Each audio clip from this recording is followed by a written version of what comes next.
They're off at Fort Erie. No More got out best. Don't Call Me Sweetie is showing up and now making a rush up the rail is War Doctor. 3 across the track in the early stages. Don't Call Me Sweetie the outside, War Doctor the rail, and No More in the middle. Stalking from the outside in fourth is the favorite, Best and Final, who's racing 3 lengths better than I'm So Fly, trailing into the turn. It is Don't Call Me Sweetie, ahead in front of War Doctor as they pass the 3/8 pole. A quarter mile was raced in 22 and 3. No More is third, 2 lengths off the leaders. Best and Final asked for more, and then it's a gap of 5 back to I'm So Fly. They're spread out by about 6 lengths at the top of the stretch. Don't Call Me Sweetie has overtaken War Doctor. It's Don't Call Me Sweetie, who's got about a length and a half on the next 3. Best and Final rallying down the outside, and No More is trying to rally between horses. War Doctor is tired. Less than an eighth to go. It's Don't Call Me Sweetie. She's up by 3. Best and Final and No More trying to rally, but they're not going to get to the filly. Don't Call Me Sweetie and Melanie Pinto open up the card. It's a photo for second between Best and Final and No More, and then War Doctor in for fourth in 59 and 3.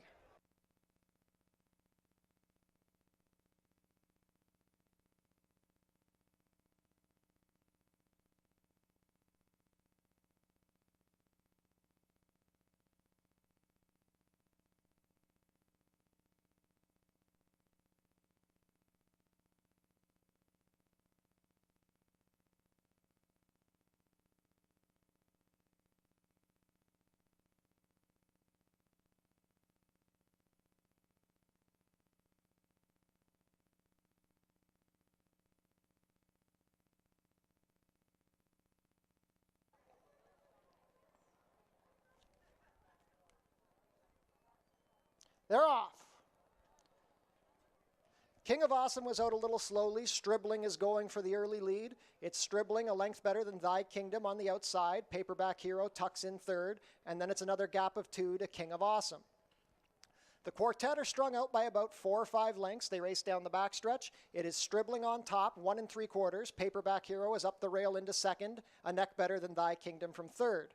Then it's another gap of 3 back to King of Awesome. They completed the opening quarter in 23 and 2. They're spread out now, single files. Stribling is on top by 2. Paperback Hero is second. Thy Kingdom starts to get going again from third on the outside. And King of Awesome is tailing off. He's about 6 behind the next runner with less than 5/16 of a mile to go. Stribling is led from the onset. Paperback Hero stalks. He comes off the rail to make a bid now, past a half in 46 and 3. At the top of the stretch, it is Stribling on top. Paperback Hero looming dangerous, and Thy Kingdom finishing nicely down the outside. They're 3 across the track with an eighth of a mile to go. Stribling trying to find a little more, drifting out a little bit. Paperback Hero is there. Thy Kingdom tires, but he's still coming. Stribling is digging. Paperback Hero surging. Coming down to the wire. Stribling, Paperback Hero, Stribling. By a head over Paperback Hero. Then it was Thy Kingdom. King of Awesome was last in 111 and 3.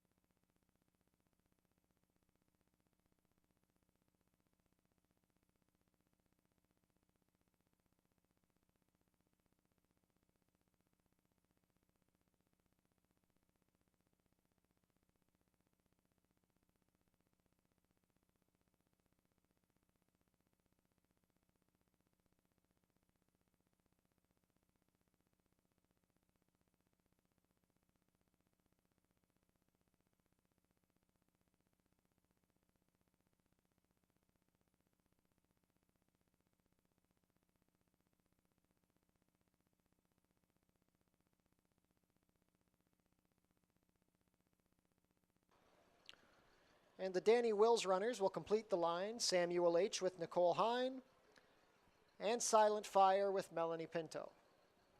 Silent Fire walks up, and we're all set for the third. They're off. The favorite, Synchromesh, broke a little slowly. Samuel H. is showing speed and asks for a little bit out of the gate. Is Party of No. Party of No is going out to be the pace setter as they go into the clubhouse turn. It's Party of No on top. Samuel H. is second. Bocelli races along the inside with Silent Fire out in the 3-path. Then Synchromesh is recovered. He's out wide after the slow start. Trinity Thunder saves ground, a length better than Salt Mine Teddy. And the trailer is More Harder. They race into the backstretch. It's Party of No on top, a neck better than Samuel H., who presses from the 2-path. Silent Fire is third, and widest of all is Synchromesh.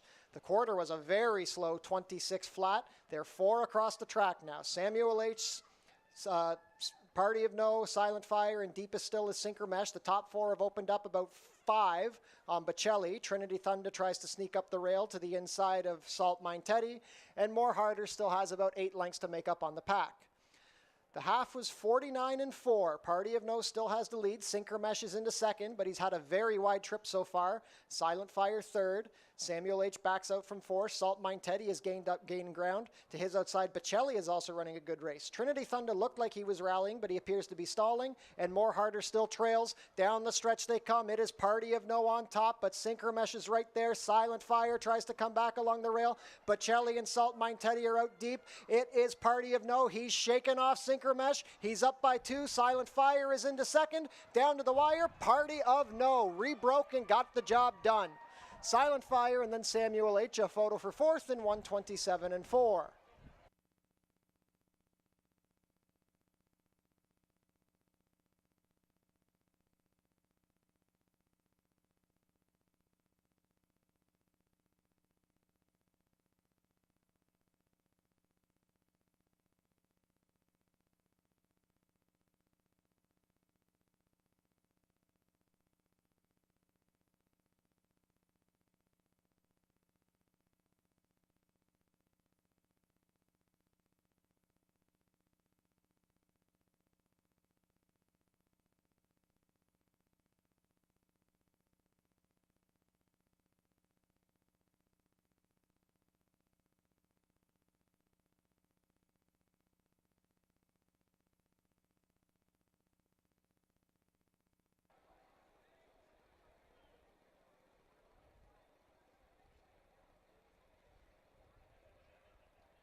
They're off. Just in Time Goes North bore out a little bit at the start, showing up from the rail. Diamondback has speed, and here comes Calming Influence from the middle. Undefiled and Liverpool Man all there. They're 4 across the track as they go into the turn. 5th is Thelonious. Just in Time Goes North on the rail in 6th. Then we go back to Final Strike, and the early trailer is Coco Tara. Midway round the opening turn, it's Diamondback, 3/4 of a length better than Undefiled, who presses out in the 2-path. It's 1.5 back to Calming Influence from 3rd, then Thelonious 4th along the rail. Liverpool Man is 5th on the outside of Just in Time Goes North. Final Strike angles to the far outside, and then it's a gap of 5 back to Coco Tara. The quarter was 23 flat, and it is Diamondback in control. Undefiled continues to press from the 2-path. Calming Influence has worked his way to the outside. Thelonious is saving ground from 4th. 1.5 back to Liverpool Man and Final Strike, who race together, 2 lengths better than Just in Time Goes North, and Coco Tara is still at the back. Less than a half mile to go, 47-1 for the half, and Diamondback is still in the lead. Undefiled still right there from 2nd. Calming Influence is pressed along from the 3-path. He's 3rd. Liverpool Man makes up ground into 4th, passing Thelonious. Final Strike tires, Just in Time Goes North, and Coco Tara swings to the outside to try and get a rally going. With a 1/4 mile to go, Diamondback looks to go all the way. Calming Influence is into 2nd over Undefiled. Liverpool Man has made up good ground in 4th. Diamondback is still on top. Calming Influence 2nd, and Liverpool Man down the far outside with 1/8 mile to go. It's Diamondback, and here comes Calming Influence. Calming Influence sticks ahead in front. Diamondback digging back in. Liverpool Man, and then we have Undefiled, but it is now Calming Influence. Calming Influence has taken the lead. He wins. Liverpool Man and then Undefiled over a tiring Diamondback in 1:45-3.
They're off. Natasha's business broke very sharply. She's a Stylish Cats, the Green Planet, and Super Chianti all showing up from the outside. Along the rail, Passaro, JMR Gemma, and the early trailer will be Dazzling Diva.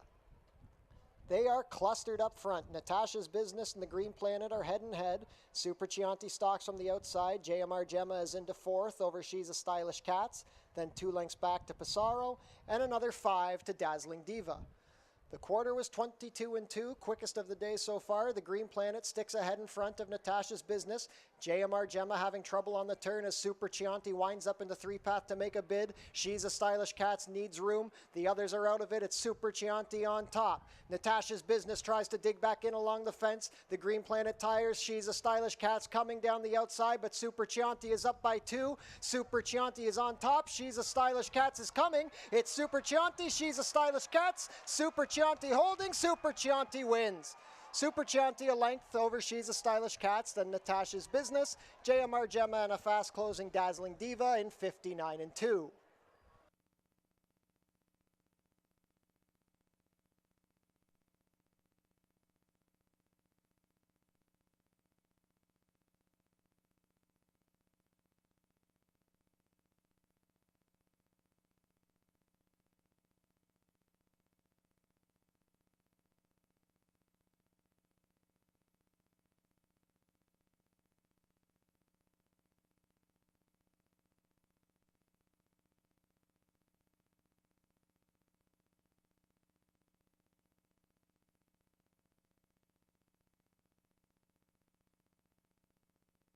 All set for the nightcap. They're off. They got out in a good line. Benedette's Lady broke sharply, and here comes Cassie's Rainbow and New York Mint up the fence. Savvy's Sister also showing speed. They go into the turn. Savvy's Sister has come out on top. New York Mint is second, and out wide in third is 'Tis My Right. Benedette's Lady drops into fourth along the rail. Then it's 2 back to Gizmo's Princess, Cassie's Rainbow between horses, and Hippie Chick out wide. They turned into the backstretch. Savvy's Sister has a 1.5 length lead over New York Mint. 'Tis My Right in the 3-path from third. They race the opening quarter in 24-2. Fourth along the rail is Benedette's Lady. Coming off the fence now, Gizmo's Princess in fifth. Then we go back about 3 lengths to Hippie Chick, and the trailer is Cassie's Rainbow. Less than a half mile to go. Savvy's Sister is still on top. She's opened up 2.5 lengths on New York Mint from second. 'Tis My Right is still third on the outside, with Benedette's Lady trying to make up ground from the rail. They went the half in 47-4. Gizmo's Princess is still fifth, 5 lengths better than Cassie's Rainbow, who's just overtaken Hippie Chick. With a 1/4 mile to go, Savvy's Sister has broken away. She's up by 3. New York Mint is second, but Benedette's Lady has found room. She's angled off the rail, and she is rallying. Gizmo's Princess needs to get going. 'Tis My Right is stalling, but down the stretch they come, and Savvy's Sister is looking to go all the way. She's up by 5.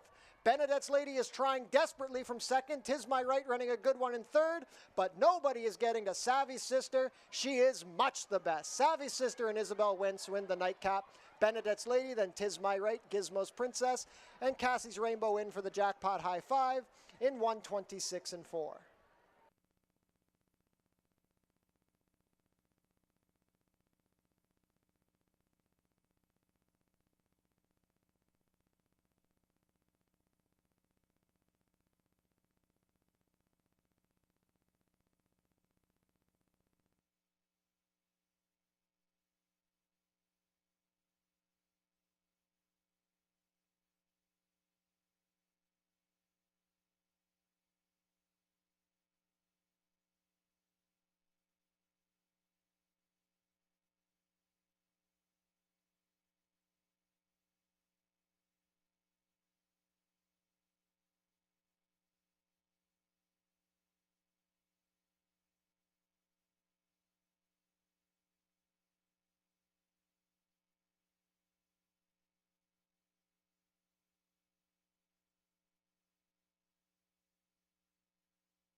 Ladies and gentlemen, welcome to Fort Erie Racetrack on an overcast Tuesday evening. We had some rain in the area earlier today.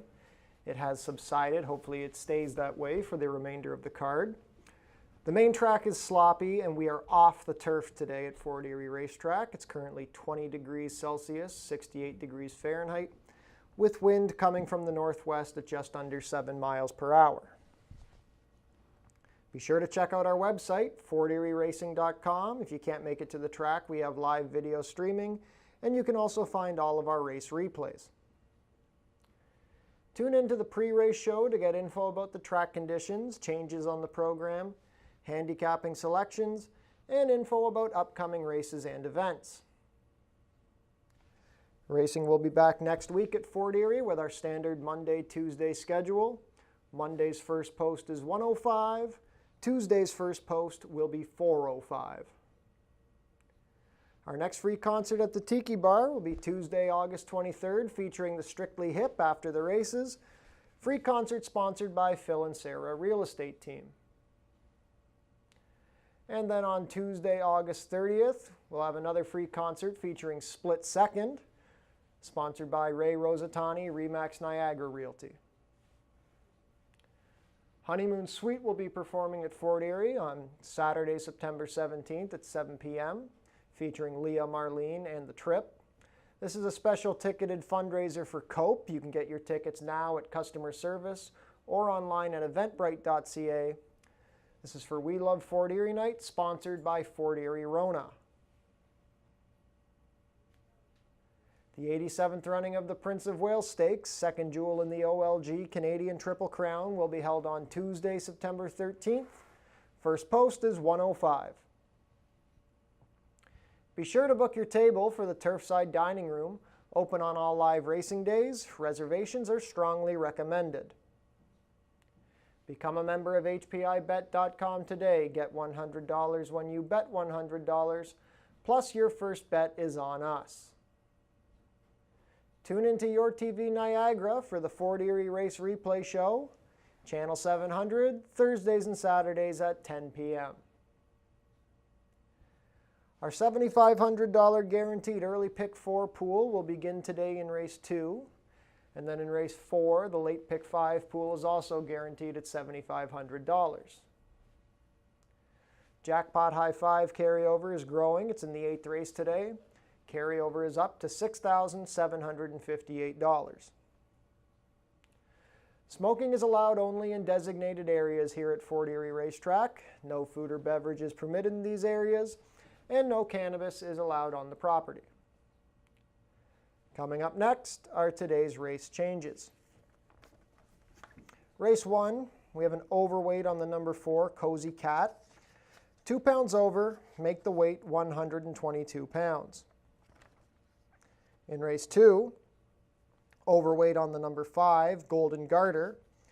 2 pounds over, make the weight 122 pounds. In race 3, overweight on the number 5, Malibu Max. 2 pounds over, now 120 pounds. Race 4 is off the turf. It will now be contested at 6 1/2 furlongs on the main track. Steward Scratch, the number 5, Capoeira. Overweight on the number 6, Grand Prize. 2 pounds over, now at 122 pounds. Steward scratch the number 7, Freret. And the main track only, number 8, Dreamin' of Passion, will draw in. Race 5, overweight on the number 3, Chroma. 2 pounds over, now at 120 pounds. Race 6, vet scratch the number 1, Erie Gold Speedwagon. Take out the 1. In race 7, we have a rider change on the number 1, Commander Tom. The rider will now be Christopher Husbands. And an overweight on the number 2, Classy Mistress. 5 pounds over, now at 120 pounds. Race 8, off the turf. Race 8 will now be contested at 6 1/2 furlongs over the main track. Vet scratch the number 1, Santiago Salsa. Steward scratch the number 2, Beaufort. Overweight on the number 4, Innuendo. 2 pounds over, now at 120 pounds. Steward scratch the number 5, Go Go Gabriel. Overweight on the number 7, Artie's All In, 2 pounds over, now 120 pounds. Also eligibles 9, Dynamic Mission, and 10, Summer Harry, both draw in. And we have an overweight on number 10, Summer Harry, 2 pounds over at 120 pounds. So off the turf today here in Fort Erie. It was a little rainy earlier today. Thankfully, that seems to have passed. We've got a good 8-race card coming your way. The turf races haven't been hurt too bad now that we have also eligibles drawing in. So let's take a look at today's 8-race card. Race 1 is a claiming race for fillies and mares, 3-year-olds and up, which haven't won a race this year or which have never won 4 races. Claiming price of $62.50 down to 6, and we're going to go 5 furlongs on the main track. My selections here are 1, 6, and 3. Number 1, Ever So Wild, had a month off, came back in the 2 furlong dash last week, put the blinkers on and ran a decent enough third behind Determined Love and Perfect Gentleman. It was going to be very tough to beat either of those two that day, but Ever So Wild put in a good race. She loves 5 furlongs, especially when she has some pace to run at, which she should have here. Hopefully the 2 furlong race didn't sharpen her up too much. Ever So Wild, I like getting back to her preferred distance. Number 6, High Society Girl, ran a very good race on the turf on August 1st, dueled hard on the lead, put away another horse, and then was just out-kicked by New York Mint, who had a very good trip that day. You have to respect that effort out of High Society Girl. She won in the slop on June 7th, albeit against easier company. Then ran another good dirt race on June 13th. High Society Girl, with that speed from the outside, is probably the horse to beat. And then number 3, Crumlin Express. She was a winner over 5 furlongs on June 27th. Came back in the 2 furlong race on July 17th, but she missed the start, hopped up a little bit, and just couldn't catch up after that. So you have to cross out that effort. Another one, Plenty of Early Speed, loves the Fort Erie dirt, loves 5 furlongs. Crumlin Express in with a shot. Race 2 is a starter optional claiming race for fillies and mares who have started for a claiming price of $5,000 or less in the last 2 years, or going for a claiming price of $10,000. We're going to go 5 1/2 furlongs on the main track here. My selections are 1, 3, and 2. Number 1, Pao de Quejo, ships up from Ohio for Elliott Sullivan, who's on a good run here. Last raced in January in a starter allowance going a mile at Mahoning Valley and did not fire. Has some good form from last summer, though. Won a few at Belterra, Thistledown, 12-5 claimer in Thistledown. That's a pretty good race. If she's good to go off of the layoff, I expect her to be live, and she has a win over a wet track, too, at Mountaineer. Number 3, Gimbala. She was a very easy winner over a sloppy track back on June 7th. Came back on the turf on June 28th and ran an okay 4th. It wasn't bad. She doesn't make too many starts, Gimbala, but she has good early speed and likes to slop. Probably the one to beat if she's good to go off of the minor layoff. And then number 2, Luema. She was disappointing on July 25th in a starter allowance, went off as the favorite and was last in a 4-horse field, but had previously won on July 12th. Another one, she does like the Fort Erie dirt, has a decent record in 2 tries over a wet track. Luema hopefully can rebound here.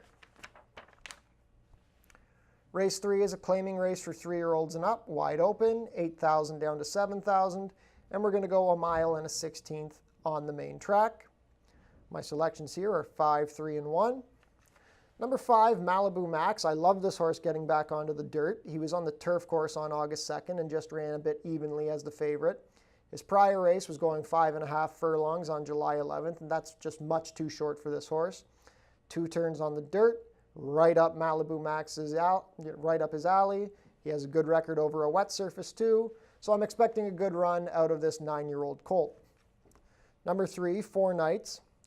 He was in the same turf race as Malibu Max on August 2nd and ran a very good race to be third, made a nice rally down the outside. Previously had a win on the dirt sprinting for 62.50. Biggest concern is his record over a sloppy track, although he did have a win in the slop, which he was disqualified from last year. So I shouldn't be harsh on that wet track record at all because it's not nearly as bad as it looks. Four Nights, he can show some speed on the stretch out if he needs to. And then number 1, Hago's Fire, comes in from Woodbine. He's been on the fringes for 10,000 there. Gets a drop in for 7,000. Dirt is the biggest concern for Hago's Fire, but I think he's a nice horse. We'll see how he takes to the Fort Erie competition. Race 4 is a starter optional claiming race for fillies and mares 3-year-olds and up, which have started for a claiming price of 10,000 or less in the last 2 years, or going for a claiming price of 12,500. We're off the turf, so this will now be 6 1/2 furlongs on the main track. The complexion changes quite a bit. My selections are 3, 8, and 6. Number 3, Appointed, has won both of her starts since being claimed by the George Newland barn, most recently in a similar starter event going 6 furlongs on July 17th. I think this horse probably benefits from the switch to a dirt sprint more than anybody. We'll have to see how she handles the sloppy track, but she's in great form since being claimed and will like the distance. Number 8, Dreamin' of Passion, draws in off the alsos now that this race is on the dirt. Another one who's won her last 2 starts. She was claimed for 62.50 from an easy win on July 11th. Came back 2 weeks later in a similar starter event and won easily over Show Some Skin. This group is probably tougher than the last one she beat, but she has good speed from the outside. Looks very logical, looking for her 3rd in a row. And then number 6, Grand Prize. She was a winner on the turf on June 28th, quite comfortably. Was claimed for 12.5 that day and then came back in a starter allowance on July 17th and was just a distant 4th behind Appointed. There was no threat there. Hasn't had a workout since then. Has a good record over the slop. We'll see how Grand Prize handles this group. Race 5 is a maiden allowance event for fillies and mares 3-year-olds and up, going 5 1/2 furlongs. My selections here are 3, 6, and 5. I don't really like many of the runners in this race, so I'm opting to go with a first-time starter, number 3, Chroma, 3-year-old filly by California Chrome.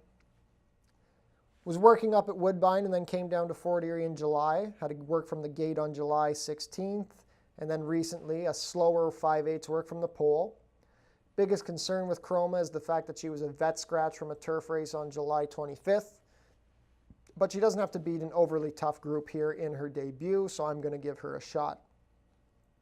Number 6, Princess Solitaire, comes in from Woodbine. Has shown very little in 3 tries up there, both on the Tapeta and on the turf, so now it gets to try the dirt. The Dixon barn has had a few live ones who have had bad Woodbine form that have woken up since coming here, so have to give that one a look. And then number 5, Papa's Silver, was 2nd best for 62.50 on July 17th, previously finished 3rd in a maiden allowance race on June 27th. The slop is an unknown for Papa's Silver, but at least she has good dirt form. Race 6 is a starter optional claiming race for 3-year-olds and up, which have started for a claiming price of $5,000 or less in the last 2 years, or a claiming price of $10,000. We're going to go 5 1/2 furlongs here. Big scratch of the number 1, Erie Gold Speedwagon, who was the 8-5 morning line favorite. So we're down to a field of 5. My picks here are 2, 5, and 3. Number 2, Fafa Fui, had won 2 in a row, an 8,000 claimer, and then a similar starter event on July 11th. Came back in a 10 starter on August 2nd and was 2nd best behind a nice Ohio shipper, Dilettante. I know Fafa Fui was the favorite that day, but he shouldn't have been. Sorry, he was 3rd, not 2nd. But Dilettante was the nicest horse in that race coming up from Ohio. Losing to him is nothing to be embarrassed about. I expect Fa Fa Fooey to run a good one with this group. Number 5, Tragically Quick. Won a $7,500 non-winners of 3 on the Tapeta at Woodbine on July 29th and was claimed by the Julie Mathis barn on that day.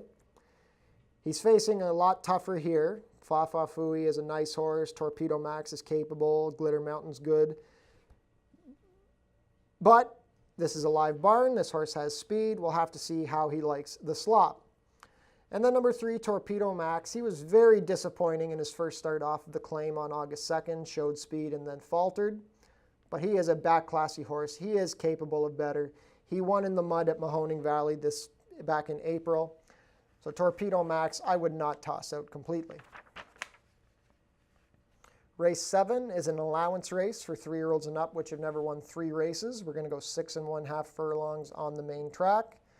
Competitive field of 8. My selections here are 8, 6, and 5.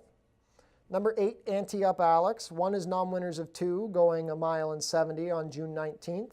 Came back at this level on July 5th and ran a very game second behind Gold Venture. Those two were about 9 lengths better than everybody else that day. He's had some time off. Had a couple of works over a muddy track, actually, which might set him up well for his first try in the slop. Ante Up Alex for the live combo of Scott Fairley and Omar Marino. I like him today.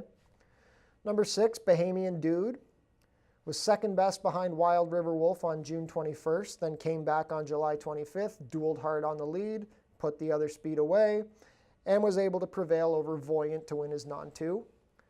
Definitely a speed threat in his first try against non-winners of 3. And then number 5, Orphan Halley, was entered in a 2-turn turf race on August 8th, but it was rained off, so it was run at this 6 1/2 furlong in the slop configuration. Dueled on the lead and was able to outkick Summer Sunset. He was drifting out a little bit at the wire there. Orphan Halley wheels back quick, and at least we know he can handle a sloppy surface. Last race of the day, race 8, Maiden Claimers, 3-year-olds and up for a claiming price of $8,000 down to $7,000. Off the turf, so we will now be going 6 1/2 furlongs on the main track. A few scratches here, but do note that the also eligibles 9 and 10 draw in. My selections are 8, 6, and 4. Number 8, Omenya, has taken well to the Fort Erie Dirt. He's had a 3rd and a 2nd and 2 tries against Maiden Allowance Company. Drops in for 8, which is perfectly fair for a horse that was claimed for $7,500. Slop is obviously an unknown, but he does like the surface, at least the dirt to some extent. So I expect him to run well with this group.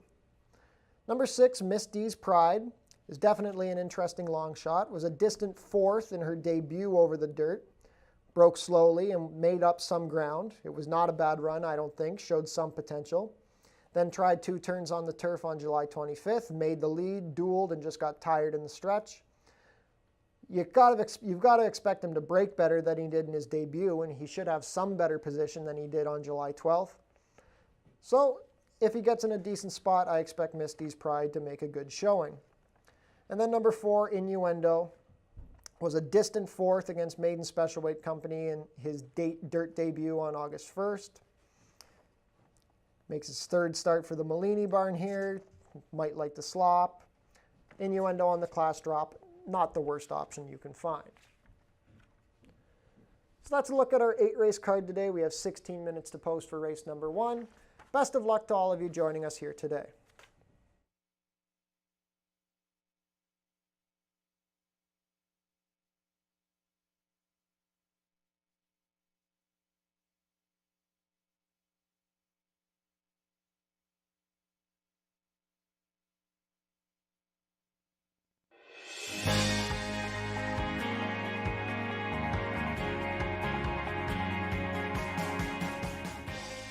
It's easy to make a bet on HPIBet.com. Follow these simple steps and you'll be betting in no time. First, go to the HPIBet.com website. Sign in to your HPIBet account. Find the track and race you want to bet on. Click on the Place Bet button. Click on the bet type you want to wager with. Click on the amount you want to wager. Click on the horse you want to wager on. Click on the green Place Bet button. review your bet confirmation information. It's all done. Remember, all this can be done on most mobile devices. Now cheer on your pick to victory.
Horses are making their way on track for today's first race. Race 1 is a claiming race for fillies and mares 3-year-olds and upward, which have not won a race in 2022 or which have never won 4 races. Going for a claiming price of $6,250 down to $6,000, traveling 5 furlongs over the main track. Race 1 offers win, play, show, exactor, 20-cent try, double, 20-cent super, 20-cent pick 3, and 20-cent early pick 5 wagering.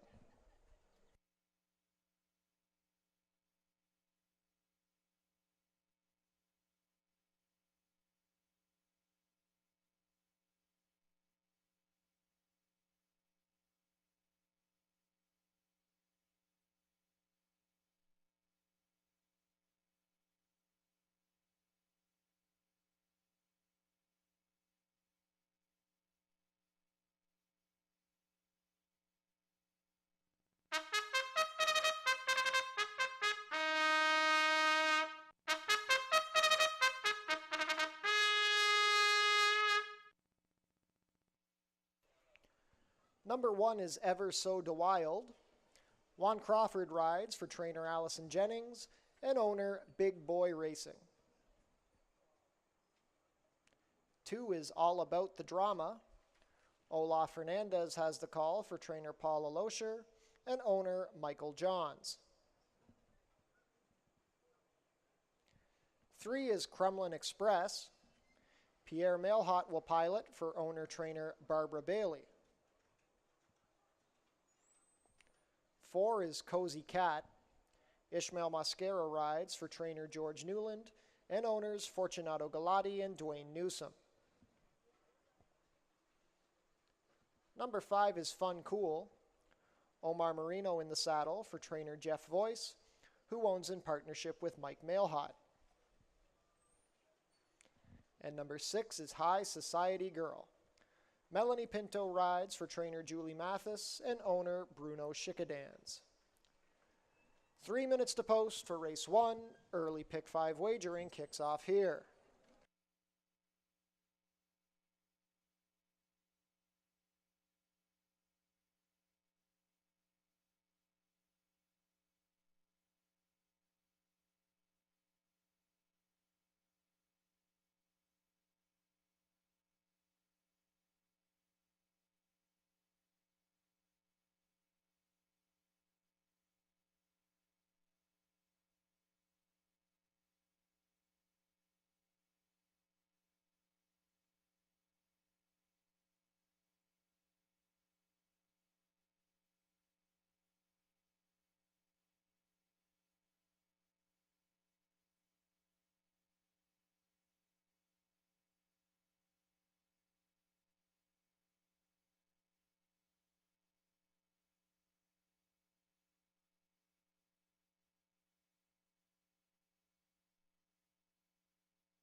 Starting gate about to take position at the 5 furlong mark. We have 1 minute to post for race number 1.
Race 1 field is starting to make their way towards the gate. This is your last call to get your Race 1 wagers in.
And behind the gate for race number 1, it is post time. 8-5 favorite at the moment is number 6, High Society Girl. Fun Cool, not far behind the second choice at 2-1.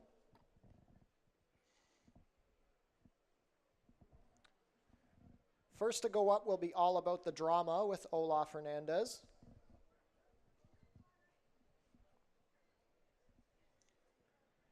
Cozy Cat and Ishmael Mascara up next.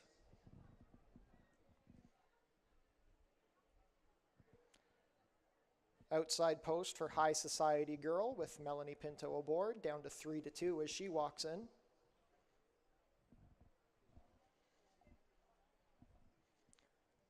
Fun Cool and Omar Marino up next. On the rail, Ever So Wild with Juan Crawford, and the last to load will be Crumlin Express with Pierre Mailhot. All set.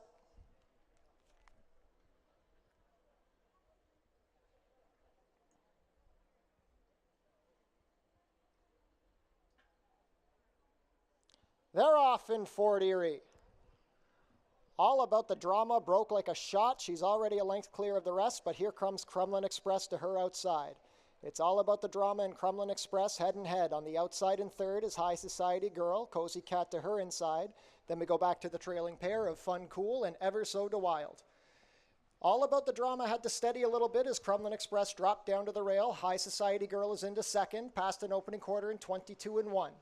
Making up ground in the 3 path is Fun Cool. Cozy Cat has asked for more, and then it's another 2 lengths back to the trailer, Ever So Wild. With a quarter of a mile to go, Crumlin Express is on top, skimming the fence.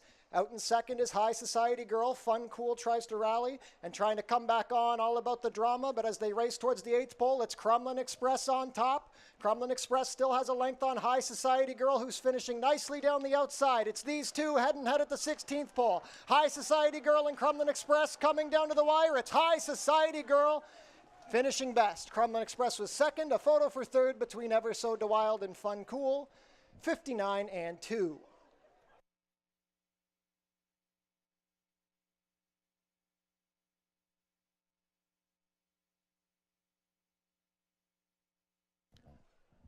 Unofficial in race 1, the winner is number 6, High Society Girl. Second, number 3, Crumlin Express. We have a photo for show. Hold all tickets until the photo results have been posted.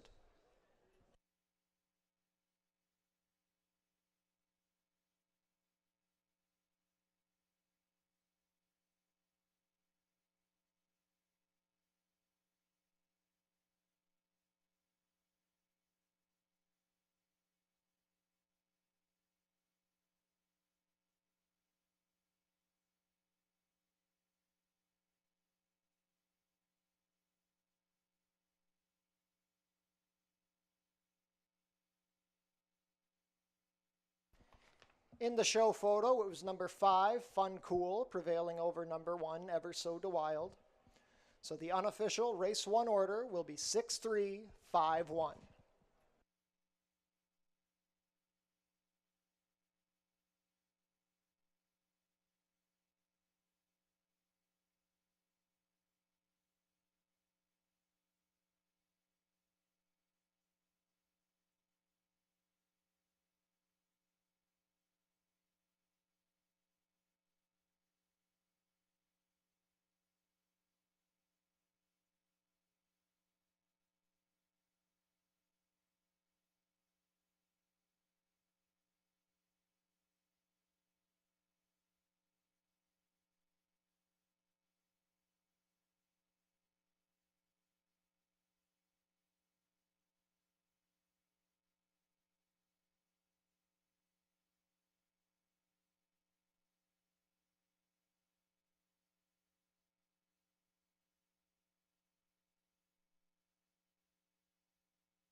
And now returning to the walking ring winner's circle, the unofficial race 1 winner, number 6, High Society Girl. High Society Girl is a 4-year-old chestnut filly by FedBiz out of Crazy Executive, bred in Ontario by James Everett, Janine Everett, and Erica Everett Moose. Ridden to victory today by Melanie Pinto for leading trainer Julie Mathis and leading owner Bruno Schickadans. High Society Girl, 2 for 2 over the wet surface now, earns her 4th lifetime win, covering the 5 furlongs in 59-2.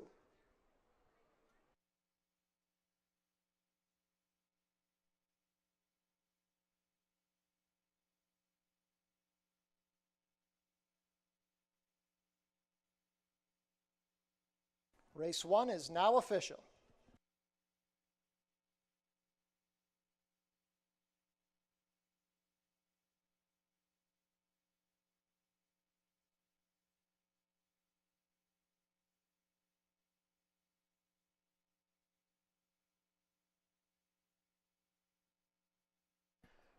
Prices are in for race 1. The winner, number 6, High Society Girl, returns $460, $290, and $230. Number 3, Crumlin Express, $460 and $310. And number 5, Fun Cool, $240. The $2 exacta, 6-3, $22.80. $1 try, 635, $29.50. $1 super, 6351, $58.55. Early pick 4 coming up in today's second race. The pool's guaranteed at $7,500. Pick 4 coming up in race 2.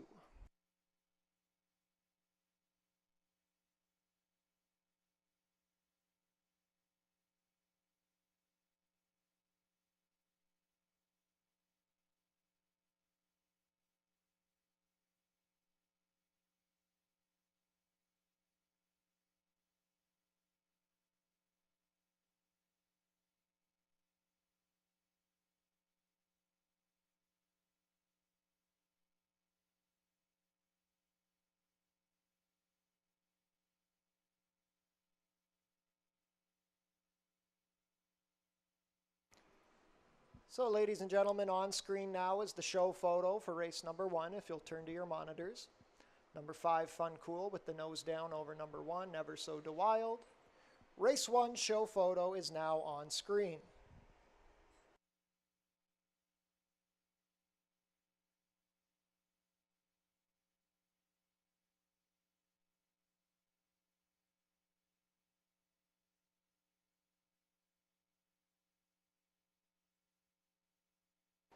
Tune in to Your TV Niagara for the Fort Erie Race Replay Show, Channel 700, Thursdays and Saturdays at 10 p.m. Early pick 4 pool guaranteed at $7,500 today. That early pick 4 starts in this second race. And the late pick 5 pool also guaranteed at $7,500. That kicks off in race 4. Changes for the upcoming second race. We have an overweight on number 5, Golden Garter. 2 pounds over, now 122 pounds. 18 minutes to post for race number 2.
Horses are making their way on track for today's second race.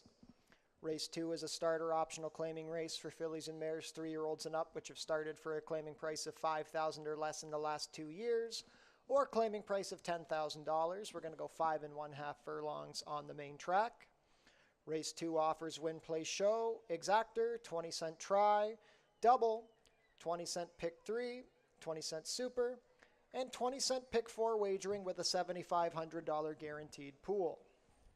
Take note that in this second race, number 3 Gimbala and number 5 Golden Garter will both race with inserts. Inserts on the 3 and 5.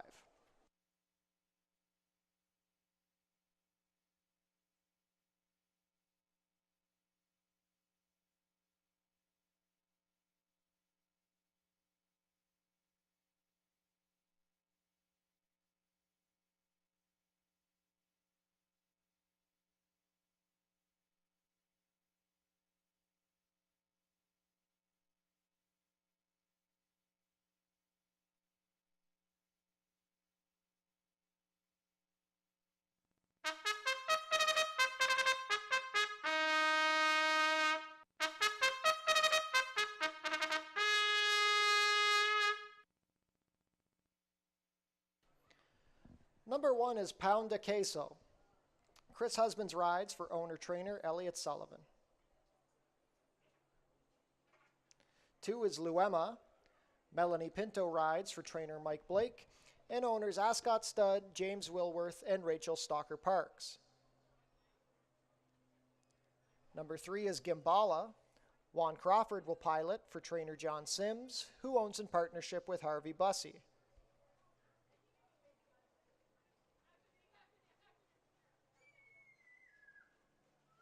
Number 4 is Show Some Skin.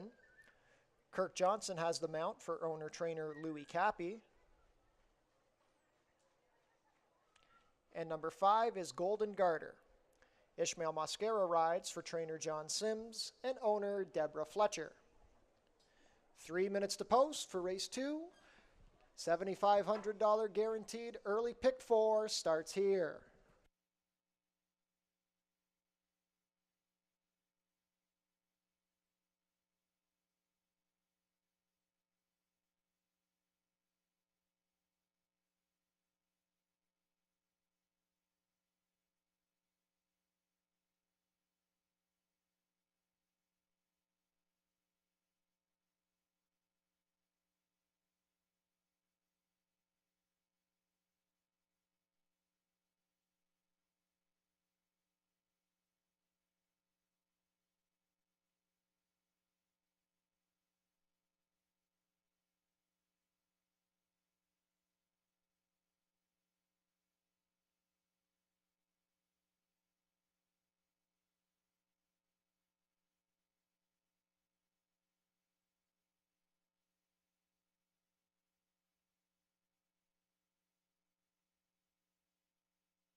One minute to post for race number 2.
Starting gate taking position at the 5 1/2 furlong mark.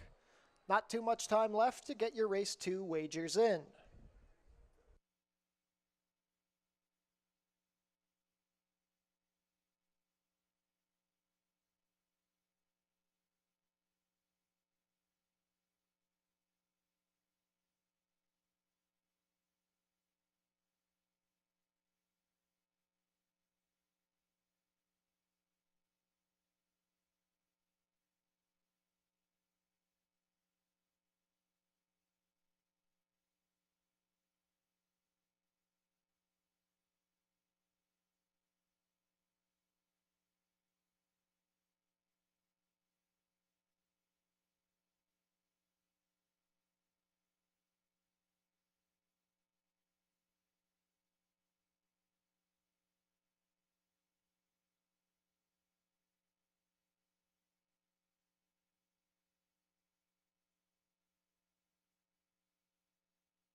And field for race 2 is at the starting gate. It is post time. Current favorite at 3 to 5 is number 3, Gimbala. 1 of 2 for the John Sims barn here.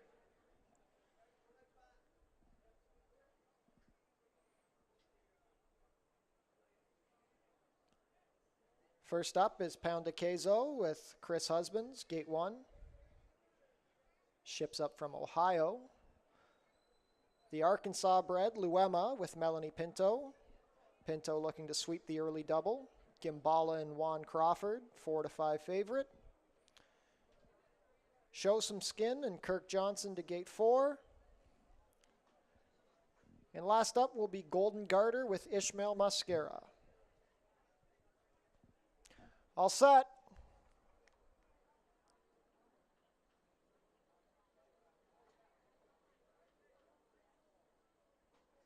They're off.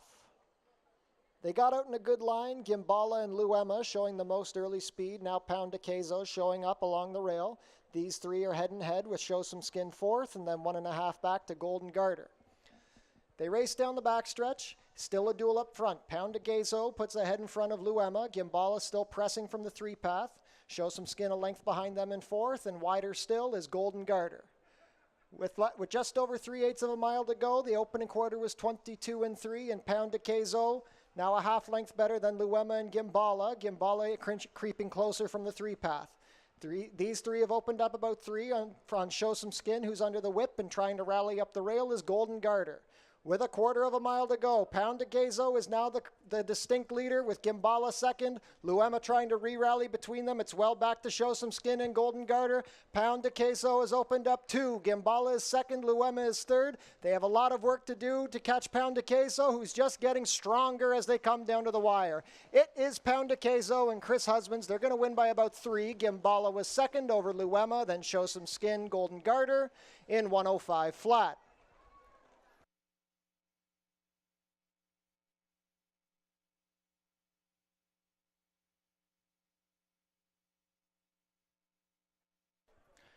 Unofficial in race 2, the winner is number 1, Pound de Queso. Second is number 3, Gimbala. Third, number 2, Luema.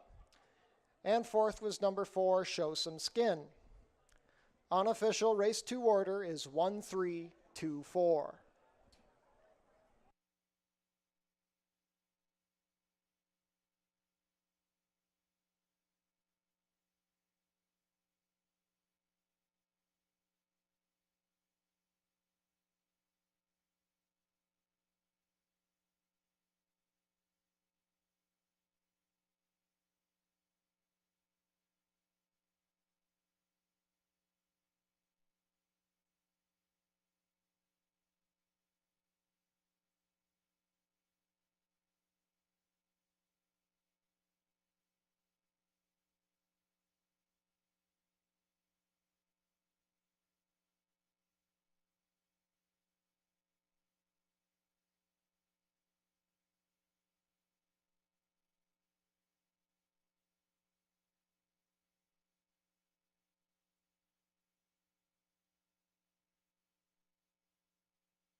And now returning to the walking ring winner's circle, the unofficial race 2 winner.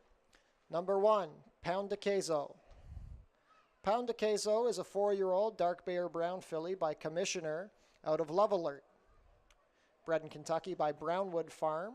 Ridden to victory today by Christopher Husbands for owner-trainer Elliott Sullivan. That's a 6th lifetime win in 12 tries for Pound de Queso. She takes to the Fort Erie dirt nicely, covering the 5.5 furlongs in 105 flat.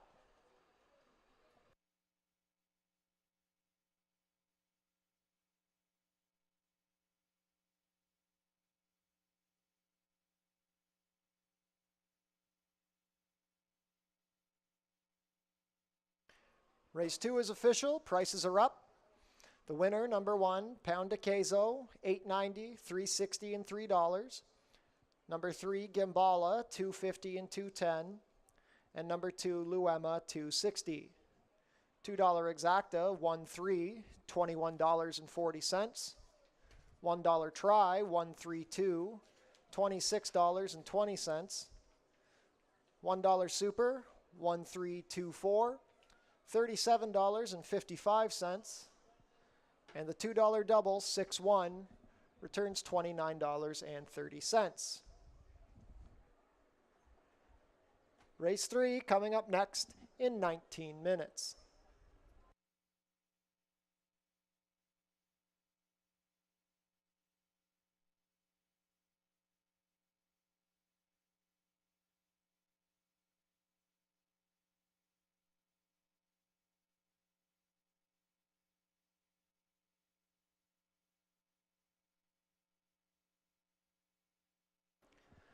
Honeymoon Suite will be performing at Fort Erie on Saturday, September 17th at 7 p.m., featuring Leah Marlene and The Trip.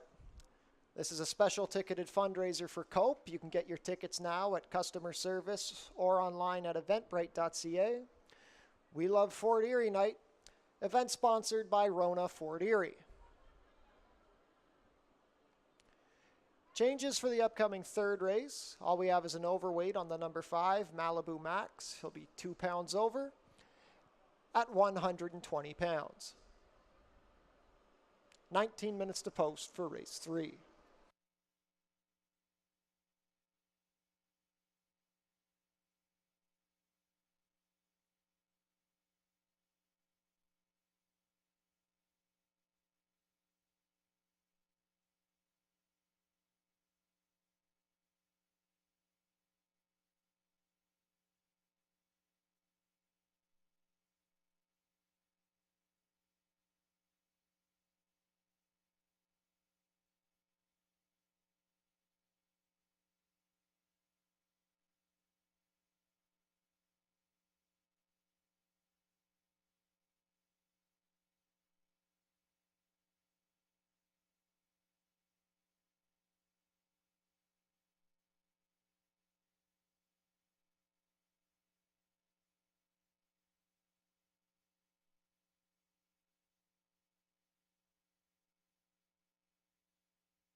Horses are making their way on track for today's third race.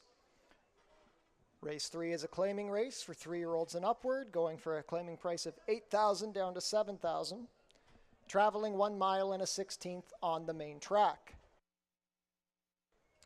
Race 3 offers win, play, show, exactor, 20-cent try, double, 20-cent super, and 20-cent pick 3 wagering.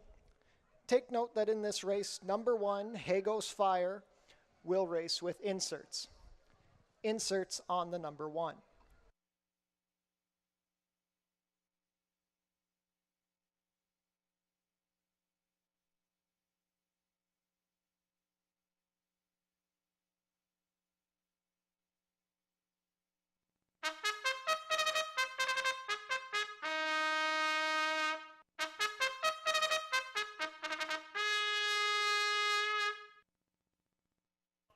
Post parade for race 3, number 1 is Hago's Fire. Nicole Hine will ride for owner-trainer Ted Holder. 2 is Breathless in the Sand. Chris Husbands rides for trainer Joe Humber and owner Robert Elkins. Number 3 is 4 Nights. Melanie Pinto has the call for trainer Mike Blake and owner Amanda Enns. Number 4 is Giant Mine. Kirk Johnson will pilot for trainer Lindsay Hode and owner Colin Rankin. 5 is Malibu Max. Leo Salas rides for trainer Julie Mathis and owners Mary Self and Timothy Murray. And number 6 is Federal Law. Pierre Mailhot has the ride for trainer Robert Warner, who owns in partnership with Nancy Warner. 5 minutes to post for race number 3.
Starting gate is in position for race 3. You have 3 minutes to post.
2 minutes to post.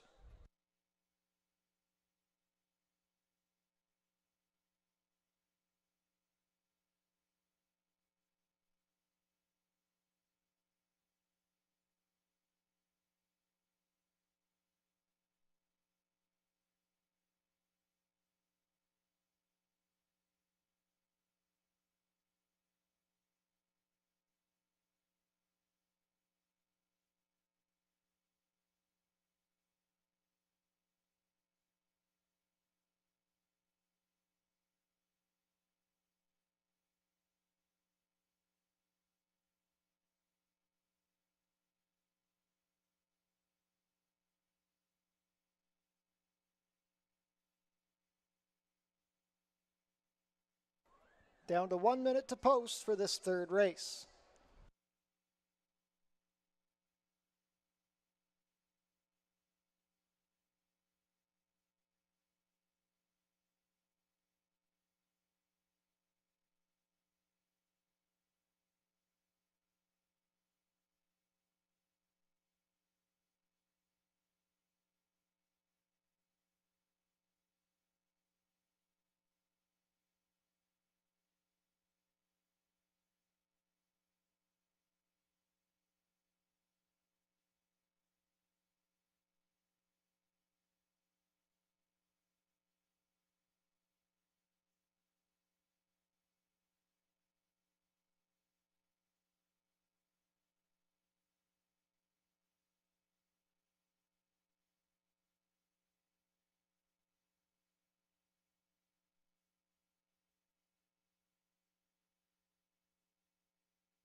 Field for race 3 is heading towards the starting gate. Last call to get your wagers in.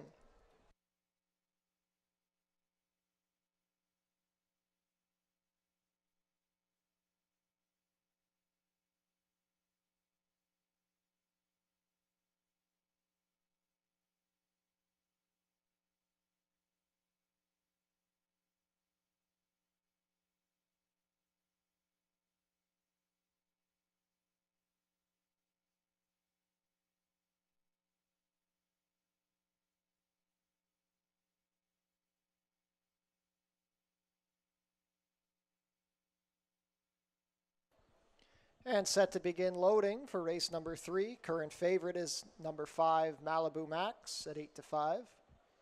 But it is post time.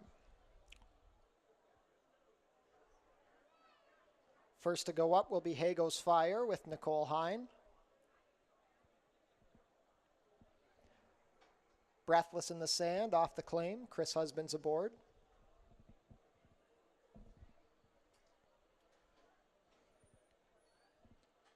Four Nights with Melanie Pinto. Giant Mine and Kirk Johnson to gate 4. Malibu Max and Leo Salas.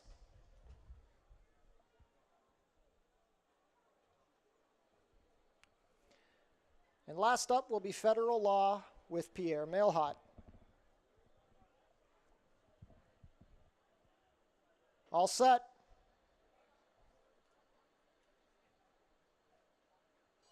They're off. Federal Law broke sharply. Breathless in the Sand also showing up and trying to split horses now is Four Nights. They go under the wire for the first time, and it's going to be Breathless in the Sand going out to set the lead. Second is Four Nights. Along the rail, Hago's Fire is third with Federal Law out in the 3 path. Then it's 1.5 back to Malibu Max, and the early trailer will be Giant Mine. Midway round the clubhouse turn, it is Breathless in the Sand in top. He went the opening quarter in 24 flat, racing 2 lengths better than Four Nights from second. Hago's Fire saves ground in third. Federal Law is fourth on the outside, 2 lengths better than Malibu Max, and then it's another 4 to Giant Mine. 5/8 of a mile to go. Breathless in the Sand is still in command. Four Nights is still second. Hago's Fire looks for room up the rail. Federal Law is in between him and Malibu Max, who begins to rally out wide. They went the half in 47-3. It's still another gap of 5 to Giant Mine, who continues to trail. They race into the far turn. It is Breathless in the Sand trying to go all the way. Four Nights creeps a little closer. Malibu Max is ridden along. He's into third, but Hey Goes Fire is moving nicely to his inside. Federal Law begins to tire, and Giant Mine needs to get going. 3/4 in 1, 12 and 2. It's Breathless in the Sand, still on top. 4 Knights is second. Hey Goes Fire has horse. He comes off the rail at the quarter pole. Malibu Max is under a hard ride. Top of the stretch, it's Breathless in the Sand, and here comes 4 Knights to make a bid. Hey Goes Fire out in the 3 path. It's down to these 3. Breathless in the Sand still in the lead, but 4 Knights is right there. 4 Knights trying to come at Breathless in the Sand. Hey Goes Fire out wider. Breathless in the Sand still has the lead. 4 Knights coming. Breathless in the Sand holding. Hey Goes Fire there, but Breathless in the Sand will go wire to wire. 4 Knights was second, then Hey Goes Fire, well back to Malibu Max in fourth in 147 flat.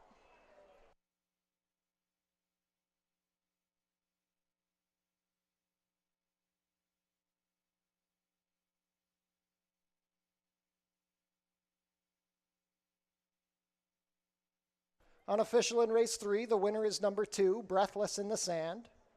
Second is number 3, 4 Knights. Third was number 1, Hey Goes Fire. And fourth, number 5, Malibu Max.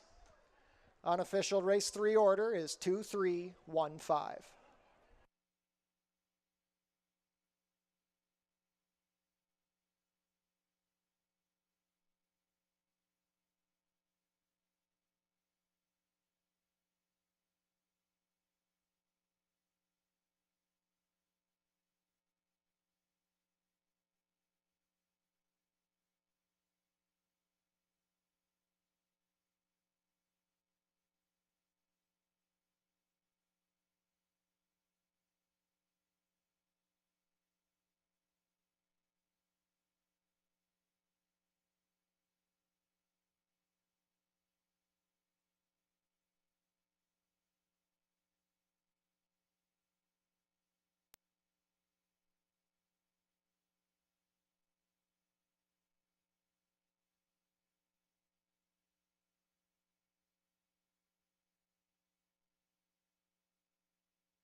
And now returning to the walking ring winner's circle, the unofficial race 3 winner, number 2, Breathless in the Sand.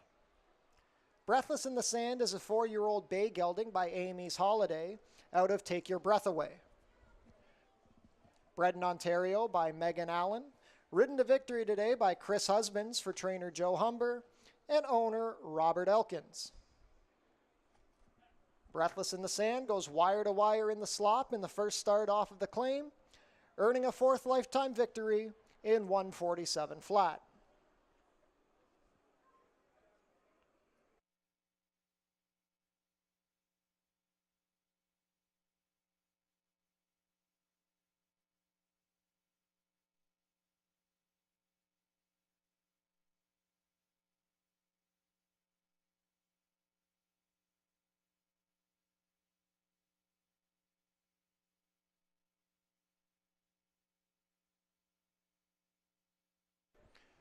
Race 3 is official. Prices are up. The winner, number 2, Breathless in the Sand, $870, $460, and $390. Number 3, 4 Knights, returns $450 and $330. And number 1, Hey Goes Fire, $370. $2 exacta, 2-3, $33.30. $1 try, 2-3-1, $59.85. $1 super, 2315 returns $100 even. $2 double, 1-2, $41.90. And the $1 pick 3, $56.50. Off the turf for race number 4, we're going to be going 6 1/2 furlongs on the main to kick off the $7,500 late pick 5. 18 minutes to post.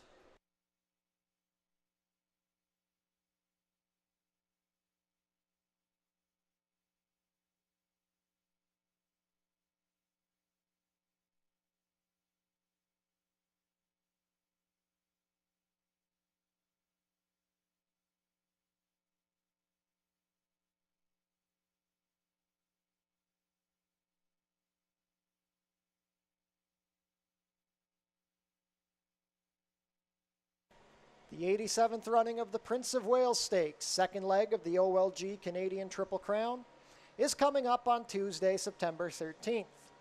Be sure to come out for the signature day of the Fort Erie calendar. First post will be 1:05. Changes for the upcoming 4th race. We're off the turf, make this race 6 1/2 furlongs on the main track. Stewart scratched the number 5, Capoeira. Overweight on number 6, Grand Prize, 2 pounds over at 122 pounds. Stewart scratched the number 7, Freret. And main track only, number 8, Dreamin' of Passion, will draw in. 17 minutes to post for race number 4.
Field for race 4 is making their way on track. Race 4 is a starter optional claiming race for fillies and mares 3-year-olds and up, which have started for a claiming price of $10,000 or less in the last 2 years, or going for a claiming price of $12,500. We are off the turf, so this race will now be 6 1/2 furlongs on the main track. Race 4 offers win, play, show, exactor, 20-cent try, double, 20-cent super, 20-cent pick 3, and begins the 20-cent pick 5 with a $7,500 guaranteed pool. Take note that in this 4th race, number 4 hasn't hit me yet, and number 6 grand prize will both wear inserts. Inserts on the 4 and 6.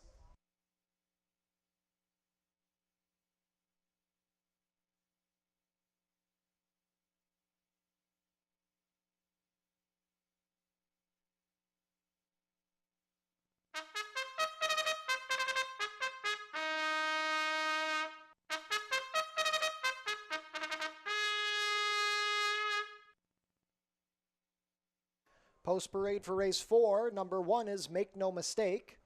Leo Salas rides for trainer Zelko Kretschmar and owners Mary South and Timothy Murray. Number 2 is Pino in a Purse. Jeffrey Alderson rides for trainer Ricky Griffith and owner Stephen Duffield.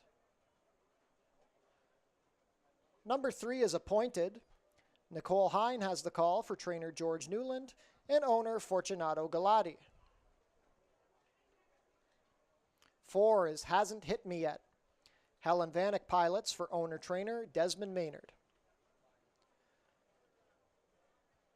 Scratch the 5, number 6 is Grand Prize. Ishmael Mascara rides for trainer Elliot Sullivan and owner Bruno Schickadans. Scratch the 7, drawing in is number 8, Dreamin' of Passion. Kirk Johnson will ride for trainer Ken Albu and owners Six Brothers Stable. 3 minutes to post for race number 4, $7,500 guaranteed. Late pick 5 kicks off here.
One minute to post for race number 4.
Field is heading into the chute towards the starting gate.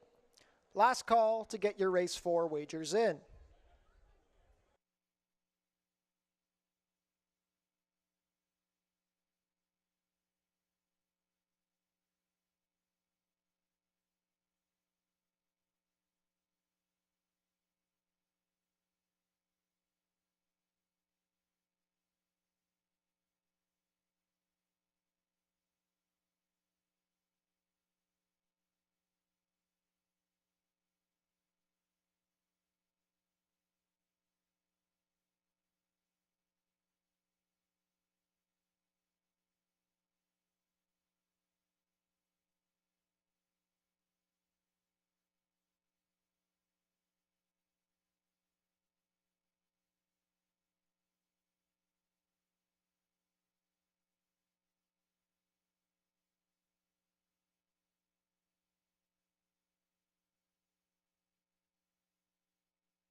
Field for race 4 begins to head behind the starting gate.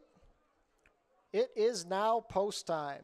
Make no mistake, went up early. She's going to go in now with Leo Salas.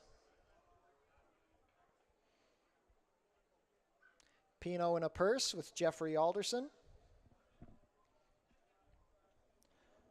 4 to 5 favorite Appointed with Nicole Hine to gate 3.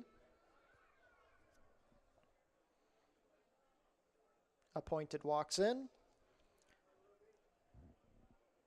Hasn't Hit Me Yet with Helen Vanek. Grand Prize with Ishmael Mascara. And last up will be Dreamin' of Passion with Kirk Johnson. Dreamin' of Passion goes up and we are all set. They're off. Hasn't Hit Me Yet and Grand Prize got out well. Appointed is also showing up. Pinot in a purse has some speed. To the far outside, Dreamin' of Passion. And then along the rail, Make No Mistake. They're pretty well bunched up as they race out of the chute. About 3 lengths front to back, and the leader is Appointed, a head better than Grand Prize. Dreamin' of Passion is right there on their flank to the outside. Pinot in a purse 4th. Then Make No Mistake along the rail. The top 5 are head, and head. 2 lengths back to the trailer. Hasn't Hit Me Yet. The quarter was 22-4, and boy, do we have a race so far. Make no mistake, rushing up with Pinot in a purse, Appointed out 3 wide. Dreamin' of Passion is 4 back. Grand Prize has asked for more, but quickly retreats as Hasn't Hit Me Yet gets into the 5th place spot. Midway round the turn, Pinot in a purse has a head in front of Make No Mistake, who's under asking. 3 wide is Dreamin' of Passion. Appointed is backed off to 4th. Hasn't Hit Me Yet tries to slip up the rail, and Grand Prize trails. The half was 45-3, and now Dreamin' of Passion puts a head in front of Pinot in a purse. Make No Mistake tries to dig in along the rail, and out wide trying to come on is Hasn't Hit Me Yet. Make No Mistake has now surged and put her head in front. Pinot in a purse digging in. Dreamin' of Passion tries to come back on, and Hasn't Hit Me Yet is down the outside, but Make No Mistake is best in the 4th. It's Make No Mistake and Leo Salas. They win by 2 over Pinot in a purse. A photo for show between Hasn't Hit Me Yet and Dreamin' of Passion in 1:19-3.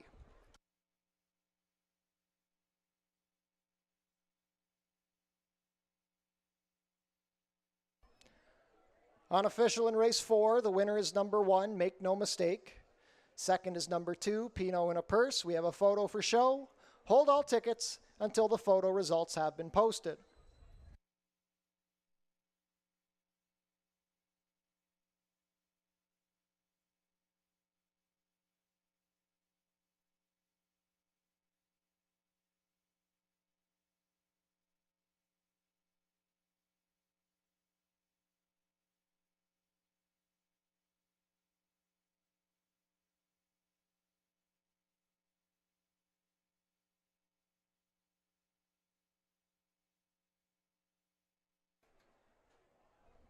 In the show photo, number 4, Hasn't Hit Me Yet, gets up over number 8, Dreamin' of Passion. So your unofficial race 4 order is 1, 2, 4, 8.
And now returning to the walking ring winner's circle, the unofficial race 4 winner, number 1, Make No Mistake. Make No Mistake is a 6-year-old dark bay or brown mare by Raison d'Etat out of Hard to Copy. Bred in Kentucky by Calumet Farm. Ridden to victory today by Leo Salez for trainers Jelko Kretschmar and owners Mary Self and Timothy Murray. That's a 10th lifetime win in 35 tries for Make No Mistake. She now has wins over dirt, turf, and the synthetic. Make No Mistake covered the 6 1/2 furlongs in 1:19.3.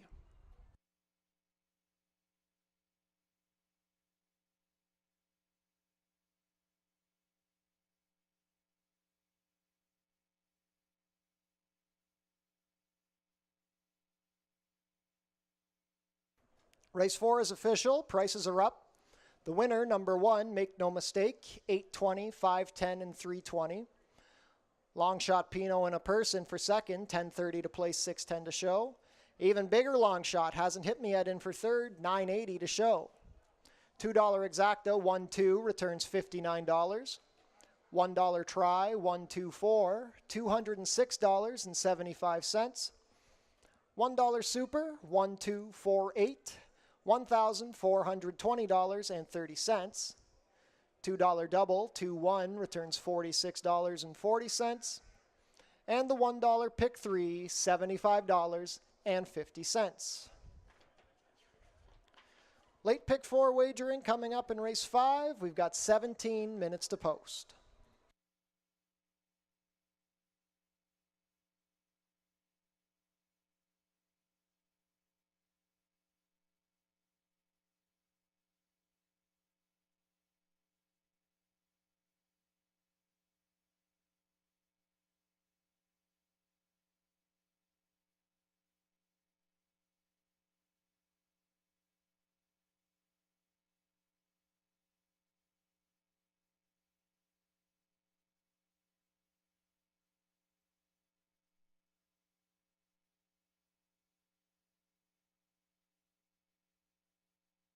And racing fans, on screen now is the show photo from race number 4. Hasn't hit me yet, putting the head in front of Dreamin' of Passion for that show spot.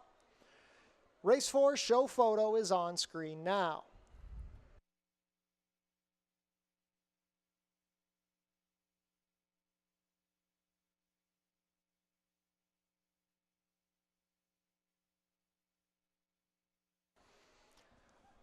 The Strictly Hip will be having a free concert at the Tiki Bar on Tuesday, August 23rd. This will be after the races. Free concert sponsored by Phil and Sarah Real Estate Team.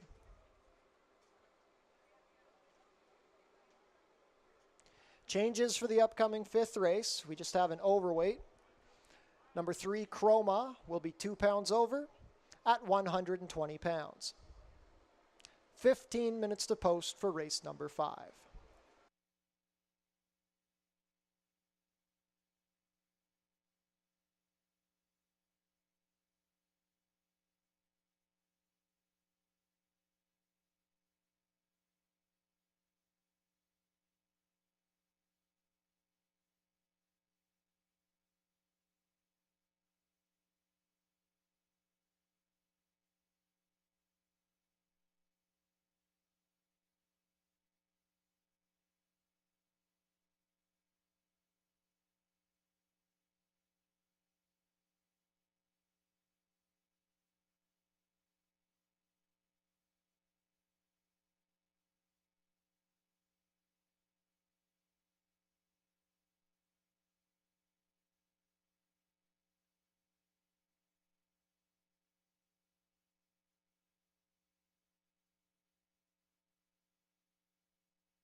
Horses are making their way on track for today's fifth race. Race 5 is a maiden allowance race for maiden fillies and mares 3-year-olds and up, going 5 1/2 furlongs on the main track. Race 5 offers win, play, show, exactor, 20-cent try, double, 20-cent super, 20-cent pick 3, and 20-cent late pick 4 wagering. Take note that in this fifth race, number 5, Papa's Silver, and number 7, My Last Dream, will both race with inserts. Put inserts on the 5 and 7.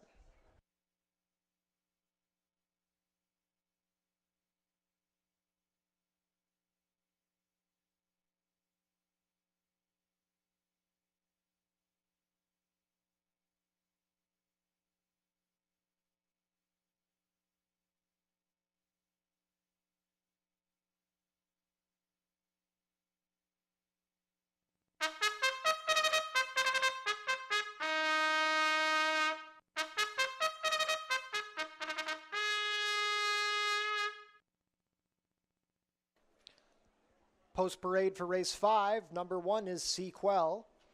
Melanie Pinto rides for trainer Mickey Neubauer and owner Carol Medema.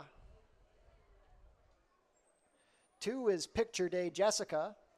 Kirk Johnson has the call for owner trainer Dale Powell.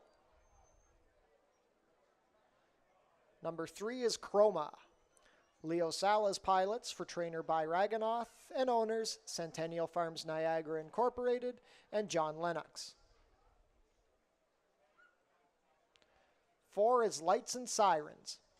Omar Marino rides for trainer Kendra Wieczorek and owner Candice Siriani. 5 is Papa's Silver. Devin Johnson pilots for trainer Desmond Maynard and owner Chris Steve. 6 is Princess Solitaire. Juan Crawford rides for trainer Patrick Dixon and owner Colebrook Farms. And number 7 is My Last Dream. Helen Vanek has the call for trainer Desmond Maynard and owner Gregory Robbins. Late pick 4 wagering coming up in this fifth race.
Starting gate taking position at the 5 1/2 furlong mark.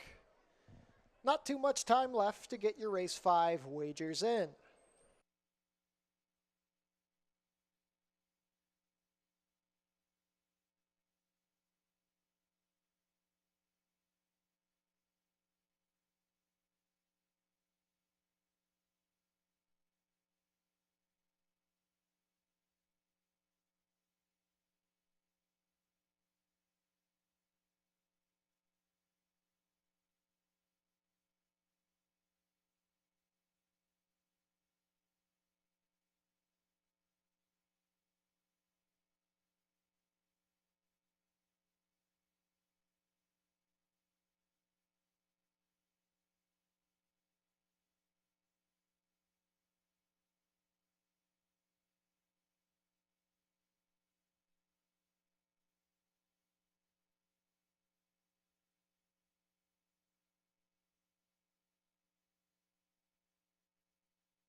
Race 5 field is behind the starting gate. It's post time. Wide open betting board here. We've got 2 5-2 shots, a 3-1 and a 4-1. Couple of first-time starters in this maiden group. Might make things interesting. The first to load will be Sequel with Melanie Pinto. Currently a narrow 2-1 favorite.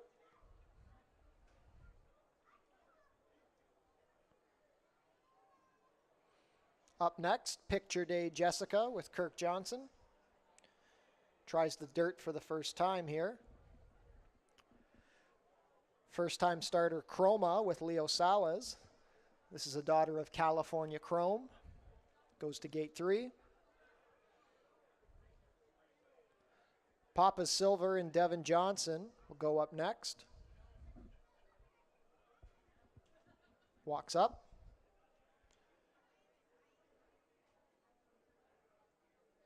Princess Solitaire and Juan Crawford. Ship in from Woodbine.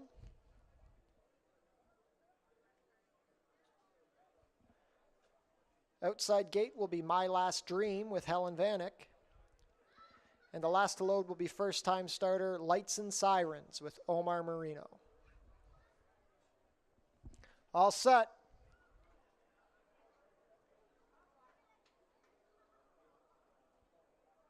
They're off.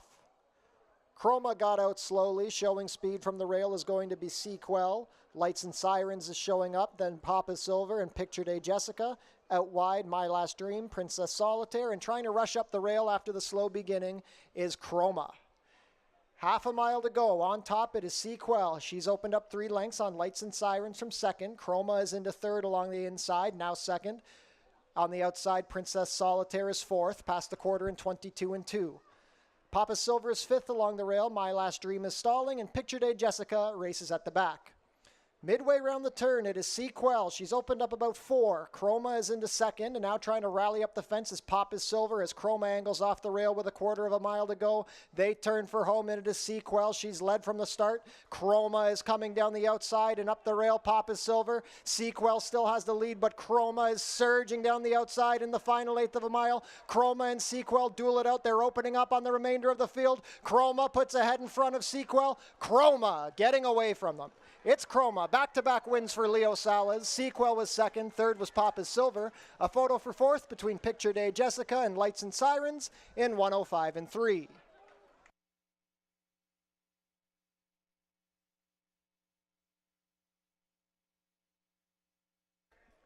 Unofficial in race 5, the winner is number 3, Chroma. Second, number 1, Sequel. Third is number 5, Papa Silver.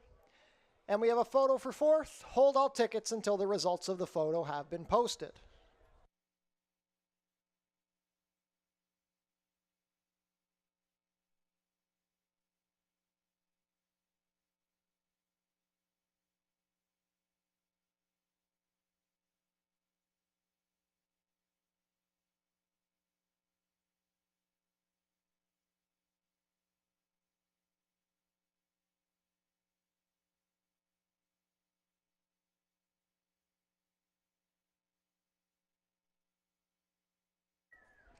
And in that fourth place photo, it was number 2, Picture Day Jessica.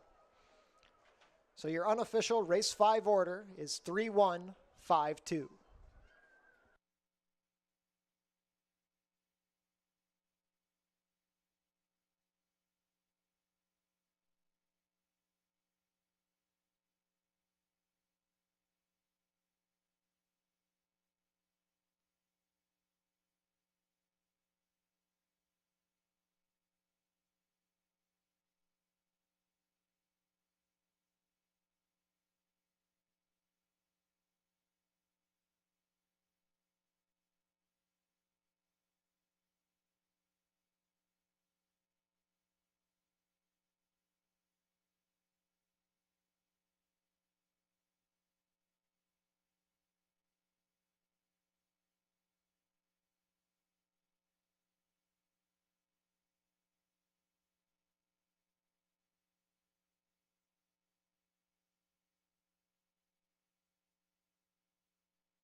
And now returning to the walking ring winner's circle, the unofficial race 5 winner, number 3, Chroma. Chroma is a 3-year-old chestnut filly by California Chrome out of Monday Valentine. Bred in Ontario by John Lennox and Robert Carey. Ridden to victory today by Leo Salas. That's 2 wins in a row for Salas.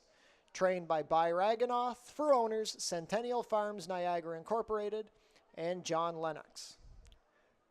Chroma makes her debut a winning one, covering the 5 1/2 furlongs in 105 3.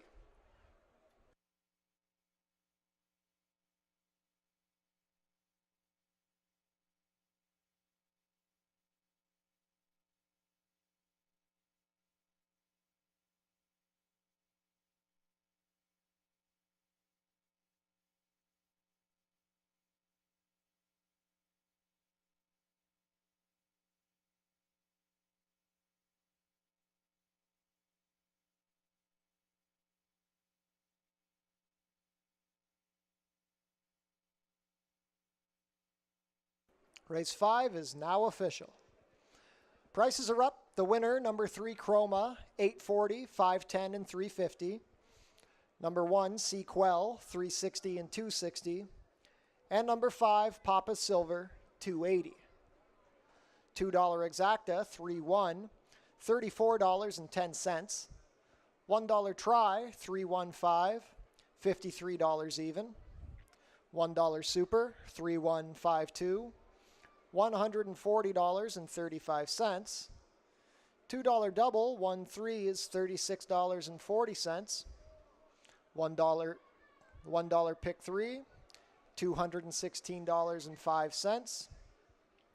$1 pick 4, $765.30.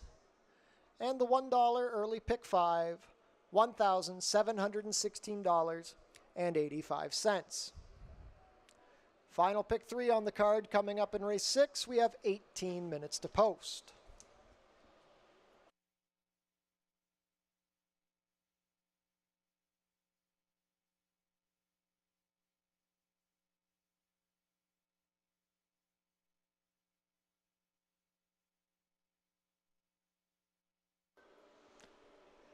And on screen now is the 4th place photo for race number 5. Number 2, Picture Day Jessica, getting the nose down over number 4, Lights and Sirens. Race 5, 4th place photo on screen now.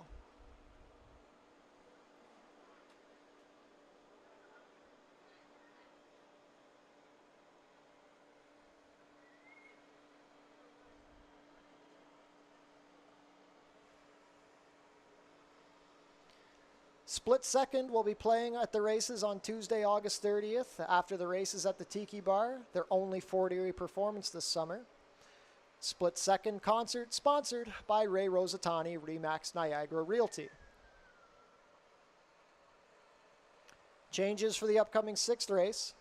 Vet scratched the number 1, Ari Gold Speedwagon. take out the 1 from race number 6.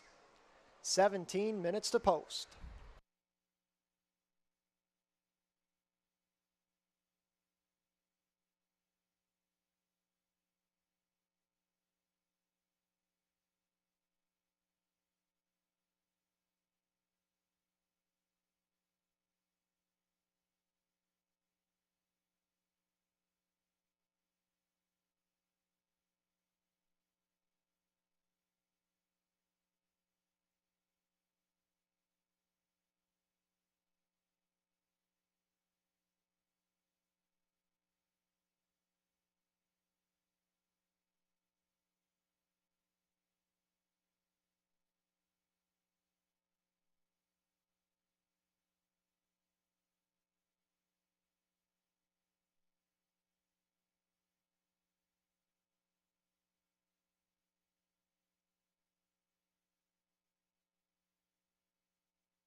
Nothing comes close to this.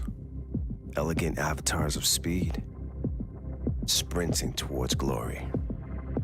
Hands grip with white-knuckled hope. Seats become decoration. As fearless drivers take flight, and it's closer than you think. Visit OntarioRacing.com.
Horses are making their way on track for today's 6th race. Race 6 is a starter optional claiming race for 3-year-olds and up, which have started for a claiming price of $5,000 or less in the last 2 years, or a claiming price of $10,000. We're going to go 5 1/2 furlongs on the main track here. Race 6 offers win, play, show, exactor, 20-cent try, double, 20-cent super, and the final 20-cent pick 3 on today's card. Take note that number 4, Glitter Mountain, and number 6, Jack Beanstalk, will both race with inserts. Inserts in the 4 and 6.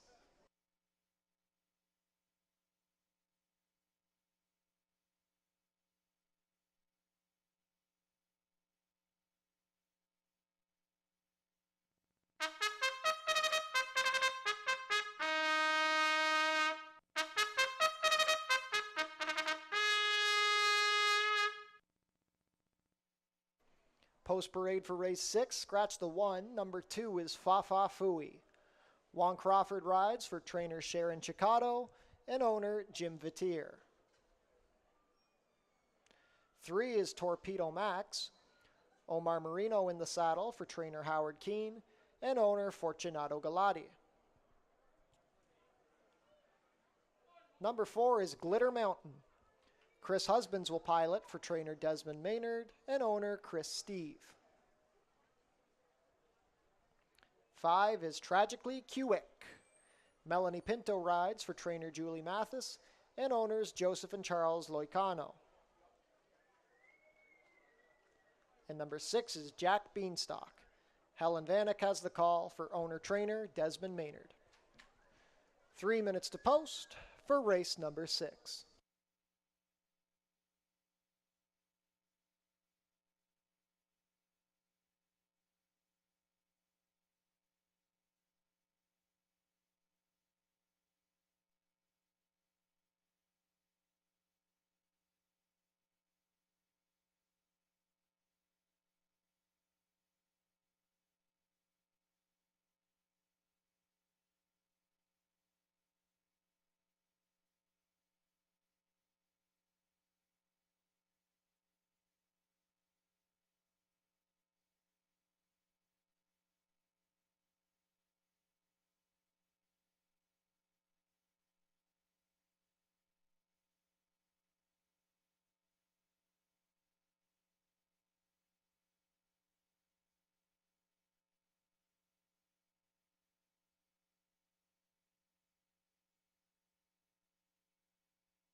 One minute to post for race number 6.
Starting gate about to take position at the 5 1/2 furlong mark.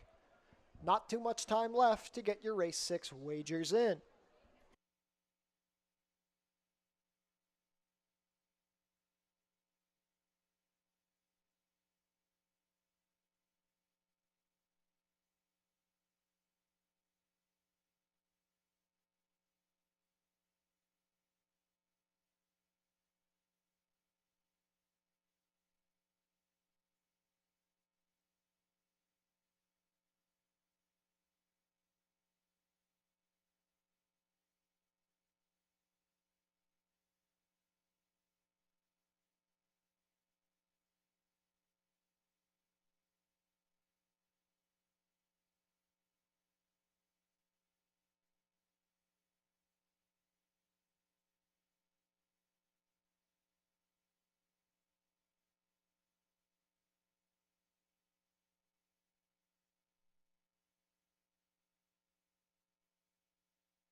Field for race 6 is behind the starting gate. It is now post time.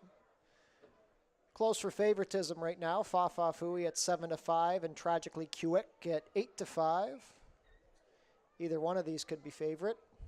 Fa Fa Fooey and Juan Crawford will be the first to go up.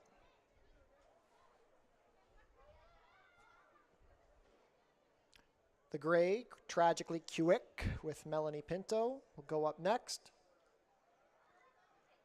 Outside post for Jack Beanstalk and Helen Vanek, one of two for the Desmond Maynard barn here. Jack Beanstalk goes in.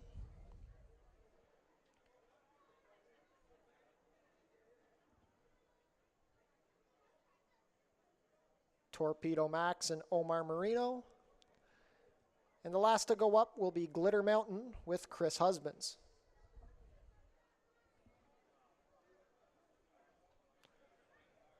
Glitter Mountain goes in and we are all set.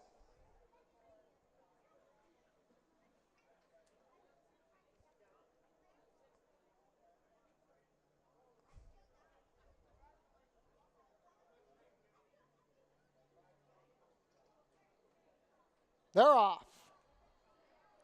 Tragically Quick was out a little slowly and Fa Fa Fooey also out a bit slowly. The two favorites are going to be at the back in the early stages. Going out for the lead, Torpedo Max is ahead better than Jack Beanstalk on the outside. These two have opened up 2 on Glitter Mountain.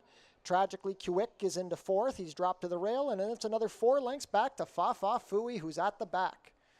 Into the turn they go. Torpedo Max is a neck better than Jack Beanstalk on the outside. These two now head and head as they race past the 3/8 pole. They went the opening quarter in 22-2. The leaders have opened up about 4 on Tragically Quick on the rail. Glitter Mountain to his outside. Fa Fa Fooey begins to gain ground from the back with a 1/4 mile to go. It is now Jack Beanstalk ahead in front of Torpedo Max. Tragically Quick is gaining ground. He comes off the rail to launch his rally past a half in 45-2. Jack Beanstalk has opened up 2. Torpedo Max is tired. Trying to get up now is Tragically Quick, and from the back, Fa Fa Fooey is rallying. They still have to make up about 3 lengths on Jack Beanstalk, who's in control. Down to the wire, Jack Beanstalk. Jack Beanstalk holds off Tragically Quick. A photo for 4th between Fa Fa Fooey and Glitter Mountain, 104-3.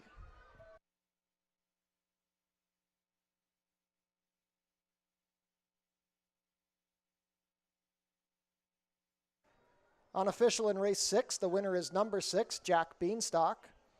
Second was number 5, Tragically Quick. And a photo for show. Hold all tickets until the photo results have been posted.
In the show photo, number 2, Fa Fa Fooey, prevails over number 4, Glitter Mountain. So the unofficial race 6 order is 6-5-2-4.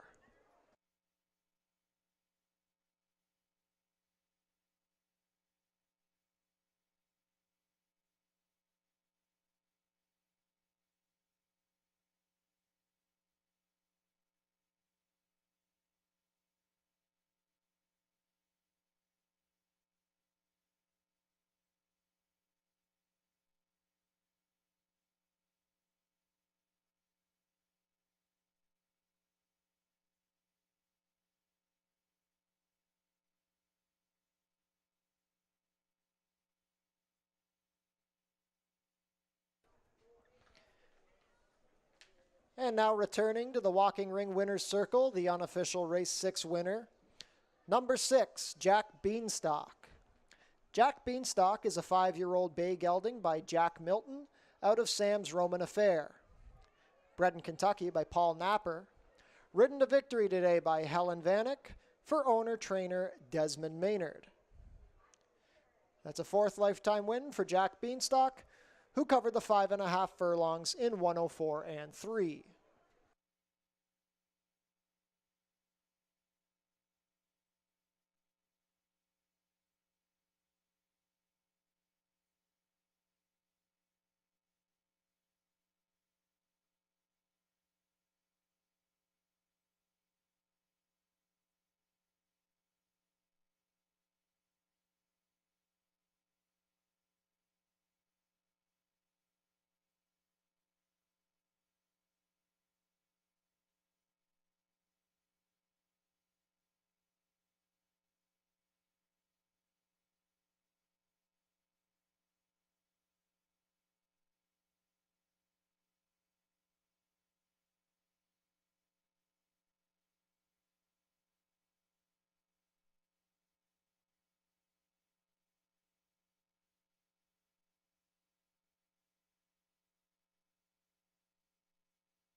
Race 6 is official. Prices are up.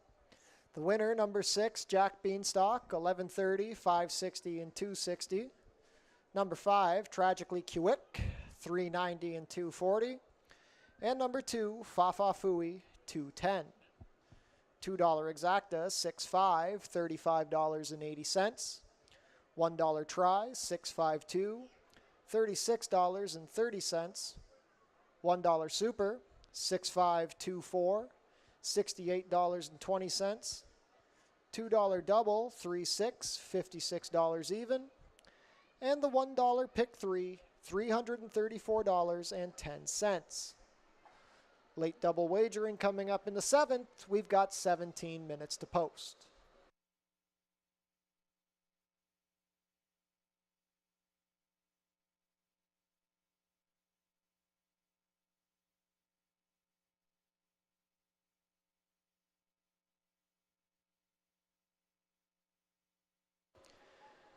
And on screen now is the show photo for race number 6. That was a tight one.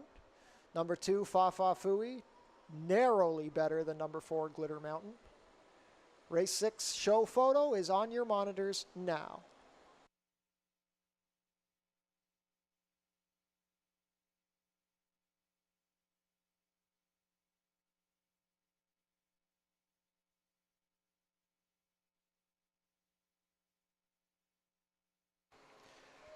Racing resumes next week at Fort Erie with our standard Monday-Tuesday schedule. Monday's first post will be 1:05. Tuesday's first post, 4:05. Changes for the upcoming 7th race. Rider change on number 1, Commander Tom. Make the rider Chris Husbands. Overweight on number 2, Classy Mistress. 5 pounds over. Make the weight 120 pounds. 16 minutes to post for the 7th.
Horses are making their way on track for today's 7th race.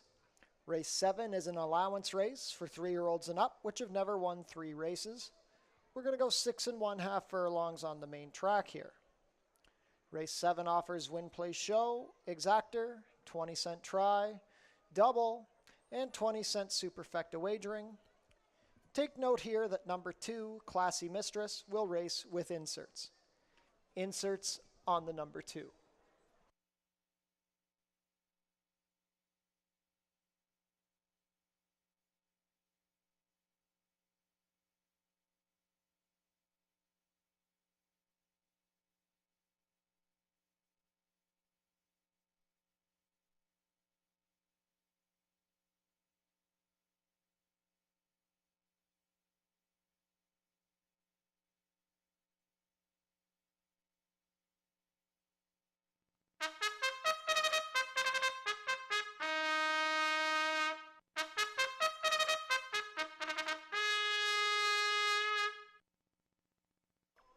Post parade for race 7, number 1 is Commander Tom. Chris Husbands picks up the mount for trainer By Raganoff and owners Sheila Mohan and Kellyanne Jones. Number 2 is Classy Mistress. Helen Vanek rides for owner trainer Sam Melly. 3 is Letting Loose. Mark Lee Buchanan will pilot for trainer Roy Augustino and owners Even Stevens Stables Limited and the estate of Daniel Bush. 4 is Mobilizer. Wilbert Gobet rides for owner-trainer Howard Keene. 5 is Orphan Halley. Leo Salas rides for trainer By Raganoff and owner Sheila Mohan. 6 is Bahamian Dude. Pierre Mailhot in the saddle for trainer Richard Davis and owner Bruno Schickadans. 7 is English Classic. Jeffrey Alderson rides for trainer Doug Carter and owner B&C Delivery. And number 8 is Ante-Up Alex. Omar Marino in the saddle for trainer Scott Fairley and owner Ace Racing Stable Incorporated. Late double wagering coming up here in the 7th.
Field is heading into the chute towards the starting gate. Last call to get your race 7 wagers in.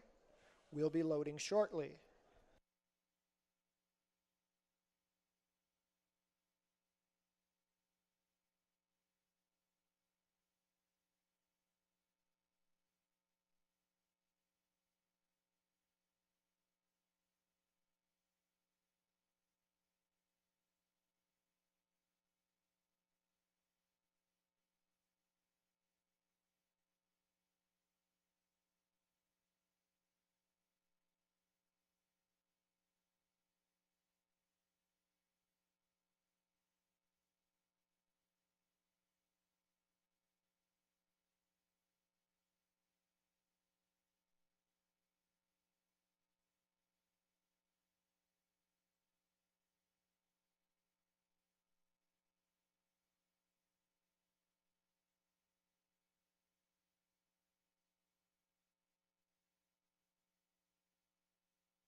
Field for race 7 is starting to head behind the starting gate. It is now post time. Solid group of allowance runners going here. Competitive group of 8. The 9-5 favorite at post time is number 8, Ante Up Alex. First to load will be Commander Tom. Chris Husband subs in for the ride on Commander Tom.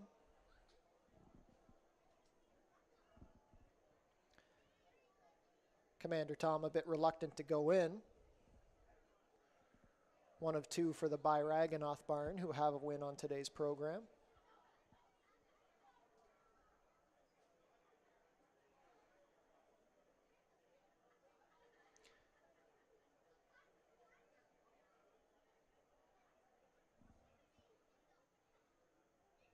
Still working to get Commander Tom in the gate here.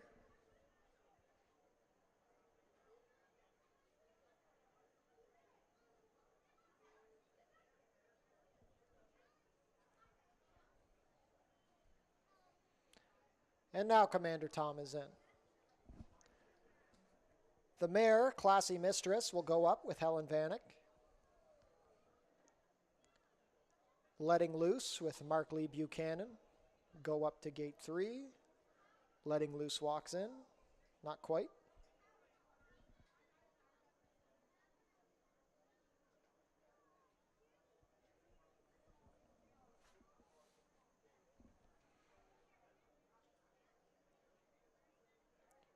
Still working on Letting Loose here. Now he's in.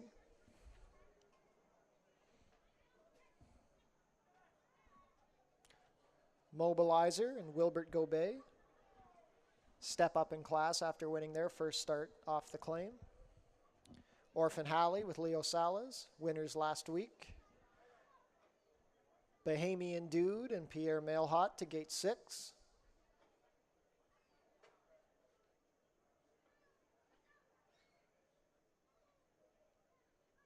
Bahamian Dude goes up. Long Shot English Classic with Jeffrey Alderson go to gate 7.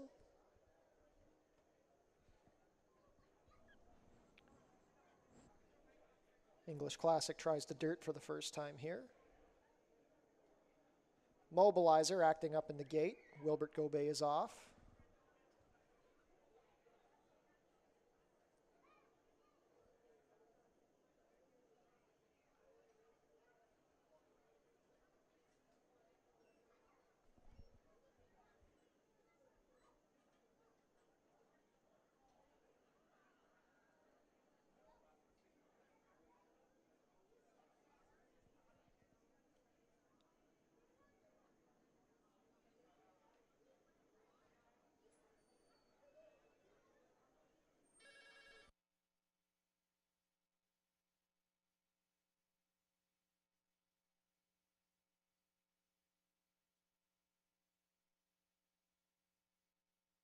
Ladies and gentlemen, we have a late scratch being announced here for the first time.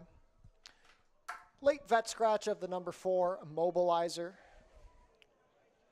If you have Mobilizer in any live multi-race wagers, you will inherit the post-time favorite. All other wagers on Mobilizer will be refunded. Once again, that is a late vet scratch of the number 4, Mobilizer.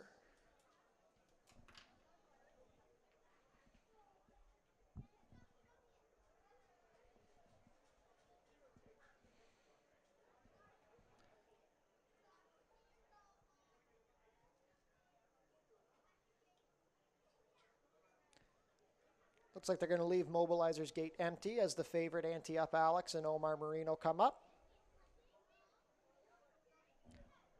It looks like we're all set.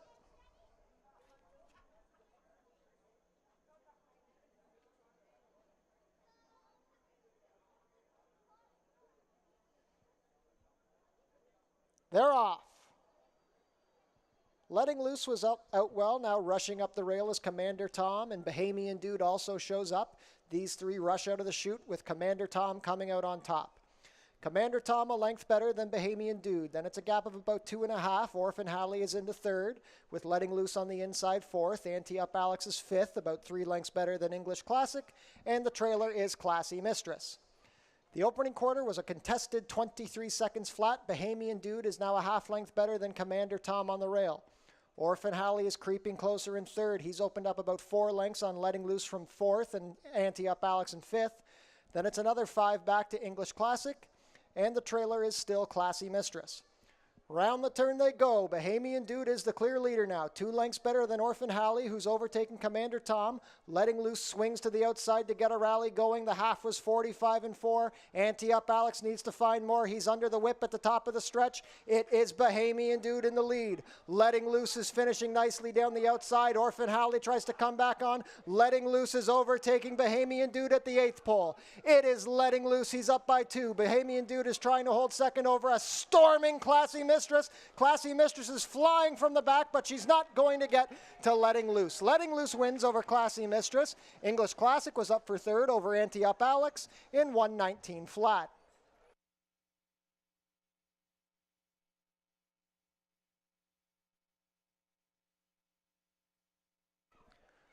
Unofficial in race 7, the winner is number 3, Letting Loose. Second, number 2, Classy Mistress. Third is number 7, English Classic. And fourth, number 8, Ante Up Alex. Unofficial race 7 order is 3-2-7-8.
Race 7 is now official.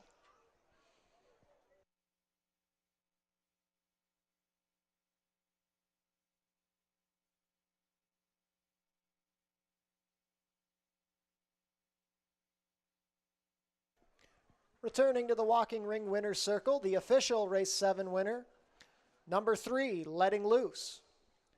Letting Loose is a 4-year-old bay gelding by Amy's Holiday out of Sarah's Rahi Dancer.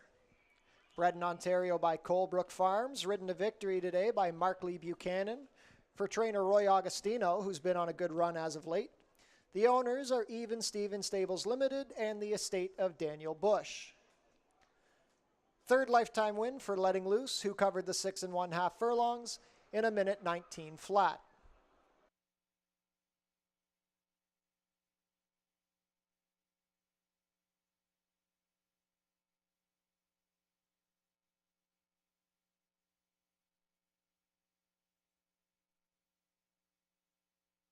Prices are in. The winner, number 3, Letting Loose, $880, $550, and $420. Number 2, Classy Mistress, $850 and $510. And number 7, English Classic, $1070. $2 exacta, 3-2, $92.10. $1 try, 327, $476.90. $1 super, 3278, $1,683.65. The $2 double, 6-3, $44.80. The consolation double with the late scratch number 4, $9.90. And the $1 pick 3, $116.80. Off the turf for race 8, jackpot high five wagering coming up in 19 minutes.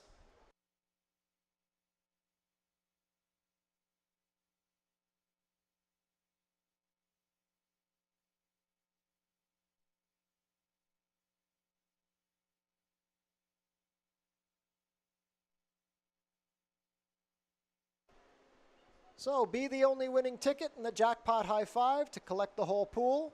Carry over in the high five, $6,758.25. Changes for the upcoming 8th race. We are off the turf, so this race will now be 6 1/2 furlongs on the main track.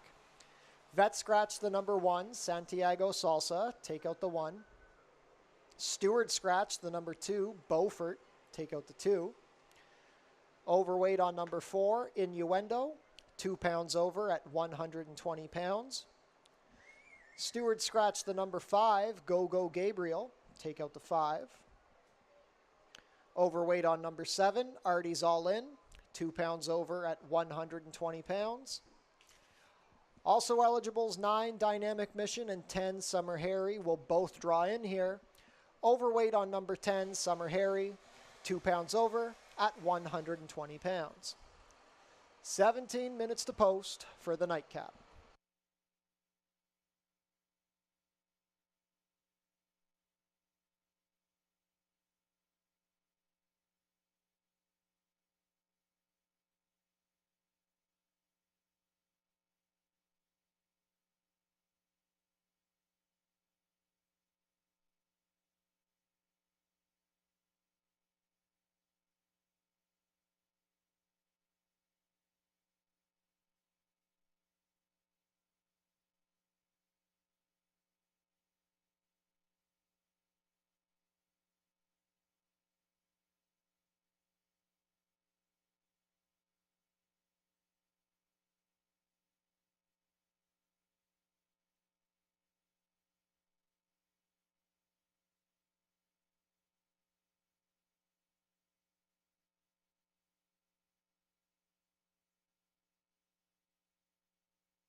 Horses are making their way on track for today's 8th and final race.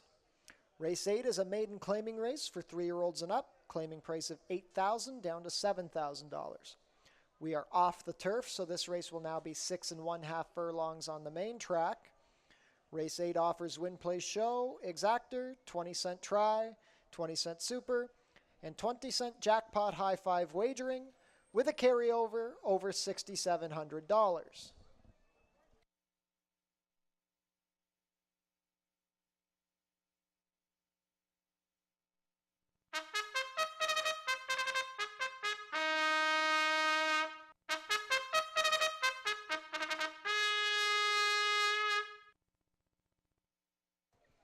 Leading off the post parade, scratch numbers 1 and 2. Number 3 is Mr. Dynamic. Leo Salas rides for trainer By Raganoff and owner Centennial Farms Niagara Incorporated. 4 is Innuendo. Helen Vanek pilots for trainer Nick Malini Jr. and owner Colebrook Farms.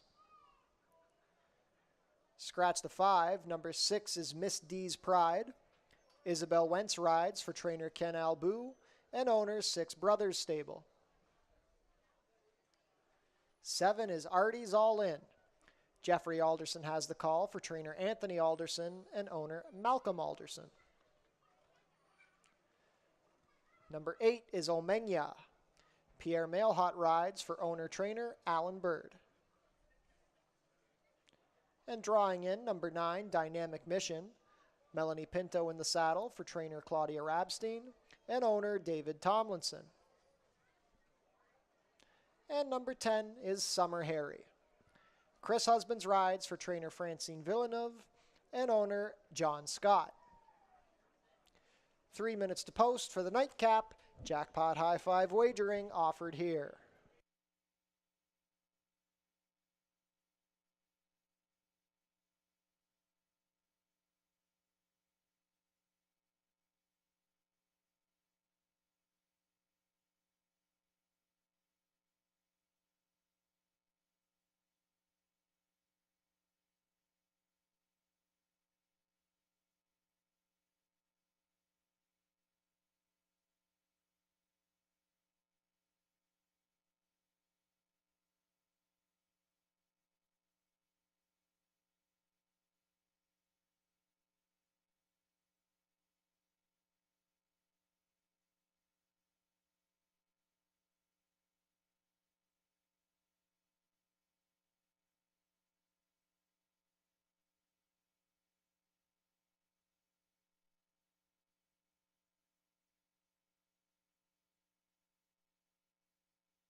One minute to post for race number 8.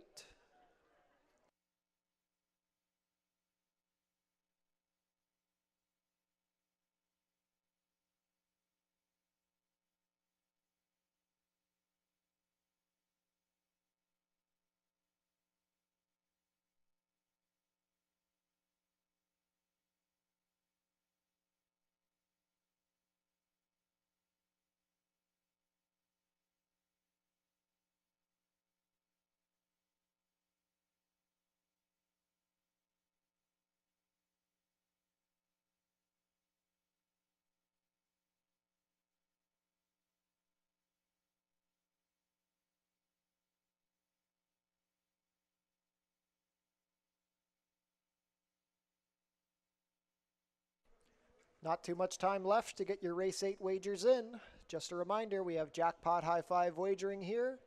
Carryover is over $6,700.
Field for race 8, heading into the chute towards the starting gate. This is your last call to get your wagers in for the nightcap.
And the field for race 8 is heading behind the starting gate. It is now post time.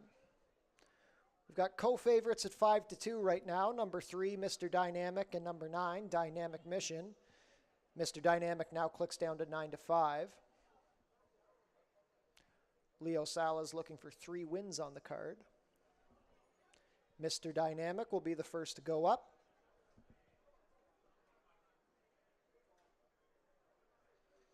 Innuendo and Helen Vanek.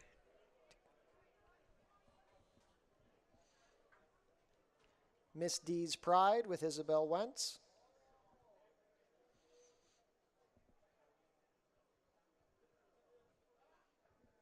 Artie's All In and Jeffrey Alderson. Omenia with Pierre Mailhot. Dynamic Mission and Melanie Pinto. And the last to load will be Summer Harry with Chris Husbands. All set for the nightcap.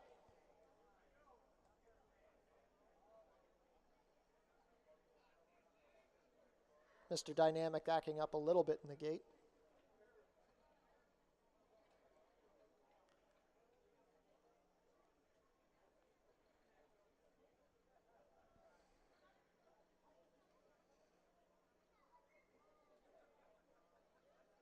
They're off. Misty's Pride showing speed. Omenia also showing up. Between them, Artie's All In is splitting them to get good position as they come out of the chute. It's going to be Artie's All In, a neck better than Misty's Pride on the rail. Omenia sits in third, 1.5 better than Summer Harry in fourth. Dynamic Mission is to his inside. Then we have Innuendo and Mr. Dynamic along the rail. Artie's All In has the lead, but Misty's Pride is right there pressing from the rail. They went the opening quarter in 23-1. These two have opened up about 3.5 lengths on Omenia. Rushing up the rail from the back is Mr. Dynamic. He's into fourth, 1.5 lengths better than Summer Harry. Then it's another 2 to Innuendo, and the trailer is now Dynamic Mission. Midway around the turn, Artie's All In has shaken off of Misty's Pride, who's tiring. Mr. Dynamic tries to rally up the rail, and Omenia is third on the outside, but Mr. Dynamic looks good. He angles off the rail to take a run at Artie's All In. They went the half in 46-3. Artie's All In kicks in again. He's still got about 2.5 lengths on Mr. Dynamic. Third is Omenia. Fourth, Misty's Pride and Innuendo coming from the back. They still have to get up to catch Artie's All In. He's still up by 2. Mr. Dynamic trying desperately from second. Innuendo finishing well from the back, but as they come down to the wire, Artie's All In gets the job done. Artie's All In by 2 over Mr. Dynamic. Innuendo, then Omenia. Misty's Pride completes the jackpot high 5, 1 minute 20 seconds flat.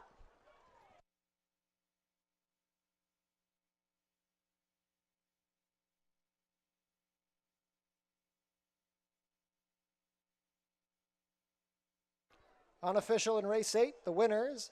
Number 7, Artie's All In, a 22-1 upset. Second was number 3, Mr. Dynamic. Third is number 4, Innuendo. And fourth, number 8, Omenia. Unofficial race 8 order is 7-3-4-8.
And now returning to the Walking Ring Winner's Circle, the unofficial Race 8 winner.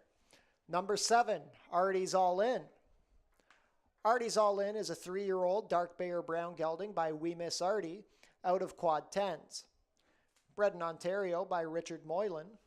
Ridden to victory today by Jeffrey Alderson for trainer Anthony Alderson and Malcolm Alderson.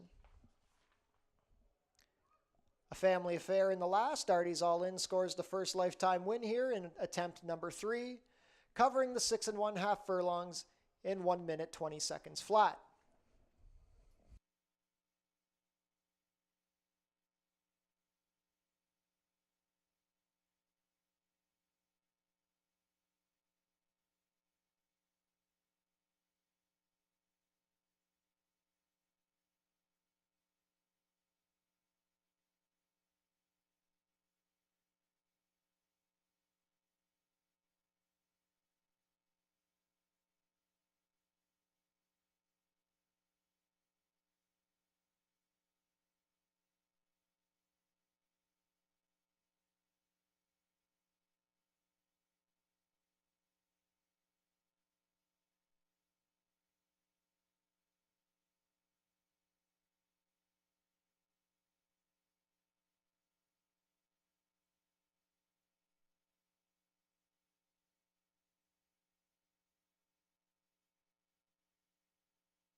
Race 8 is official and prices are up. Upset winner here in the 8th. Number 7, Artie's All In, returns $46.70, $15.30, and $4.30.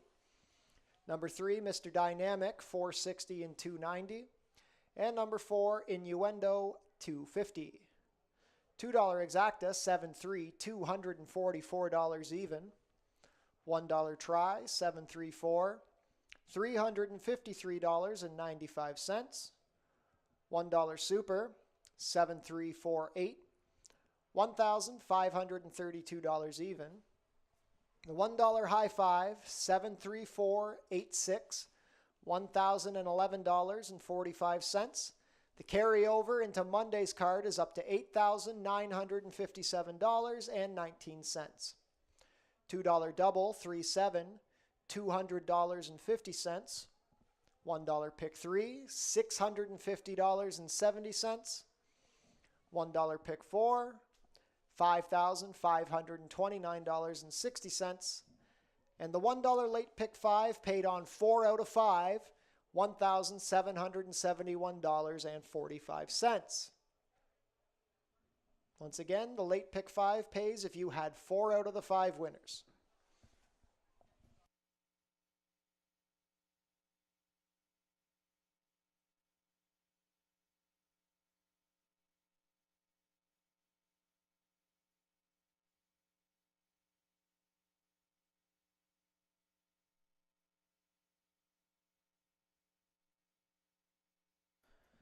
So the jackpot high five continues to grow. Monday's carryover, we're almost at $9,000 here, $8,957.19. Racing resumes next week at Fort Erie with our standard Monday-Tuesday schedule. First post on Monday is 1:05. First post on Tuesday is 4:05. Check out our website, FortErieRacing.com. We have live video streaming of the races if you can't make it out to the track. And you can also find all of our replays. Our next free concert at the Tiki Bar, Tuesday, August 23rd, featuring the Strictly Hip. Free concert after the races, sponsored by Phil and Sarah Real Estate Team. Then on Tuesday, August 30th, Split Second will be playing after the races, their only Fort Erie performance this summer. The Split Second concert is sponsored by Ray Rosatani, Remax Niagara Realty. Honeymoon Suite will be performing at Fort Erie on Saturday, September 17th at 7 p.m., featuring Leah Marlene and The Trip. This is a ticketed fundraiser for COPE. You can get your tickets now at customer service, eventbrite.ca, or Rona Fort Erie. This is sponsored by Fort Erie Rona for We Love Fort Erie Night. The 87th running of the Prince of Wales Stakes, second jewel in the OLG Canadian Triple Crown, will be held on Tuesday, September 13th. First post is $105. Become a member of HPIBet.com today. Get $100 after you bet $100. Plus, your first bet is on us. Be sure to book your table for the Turfside Dining Room. Open on live racing days. Reservations are strongly recommended. Tune in to Your TV Niagara for the Fort Erie Race Replay Show, Channel 700, Thursdays and Saturdays at 10 p.m. So that concludes the racing week here at Fort Erie. A bit of a sloppy day here today, but the weather was otherwise nice. I want to thank everybody for coming out and joining us today. If you're on track, we wish you a safe drive home. If you joined us off-site via the internet or simulcast wagering, we appreciate you making us part of your day. From all of us here at Fort Erie, thank you and good night. We'll see you back on Monday.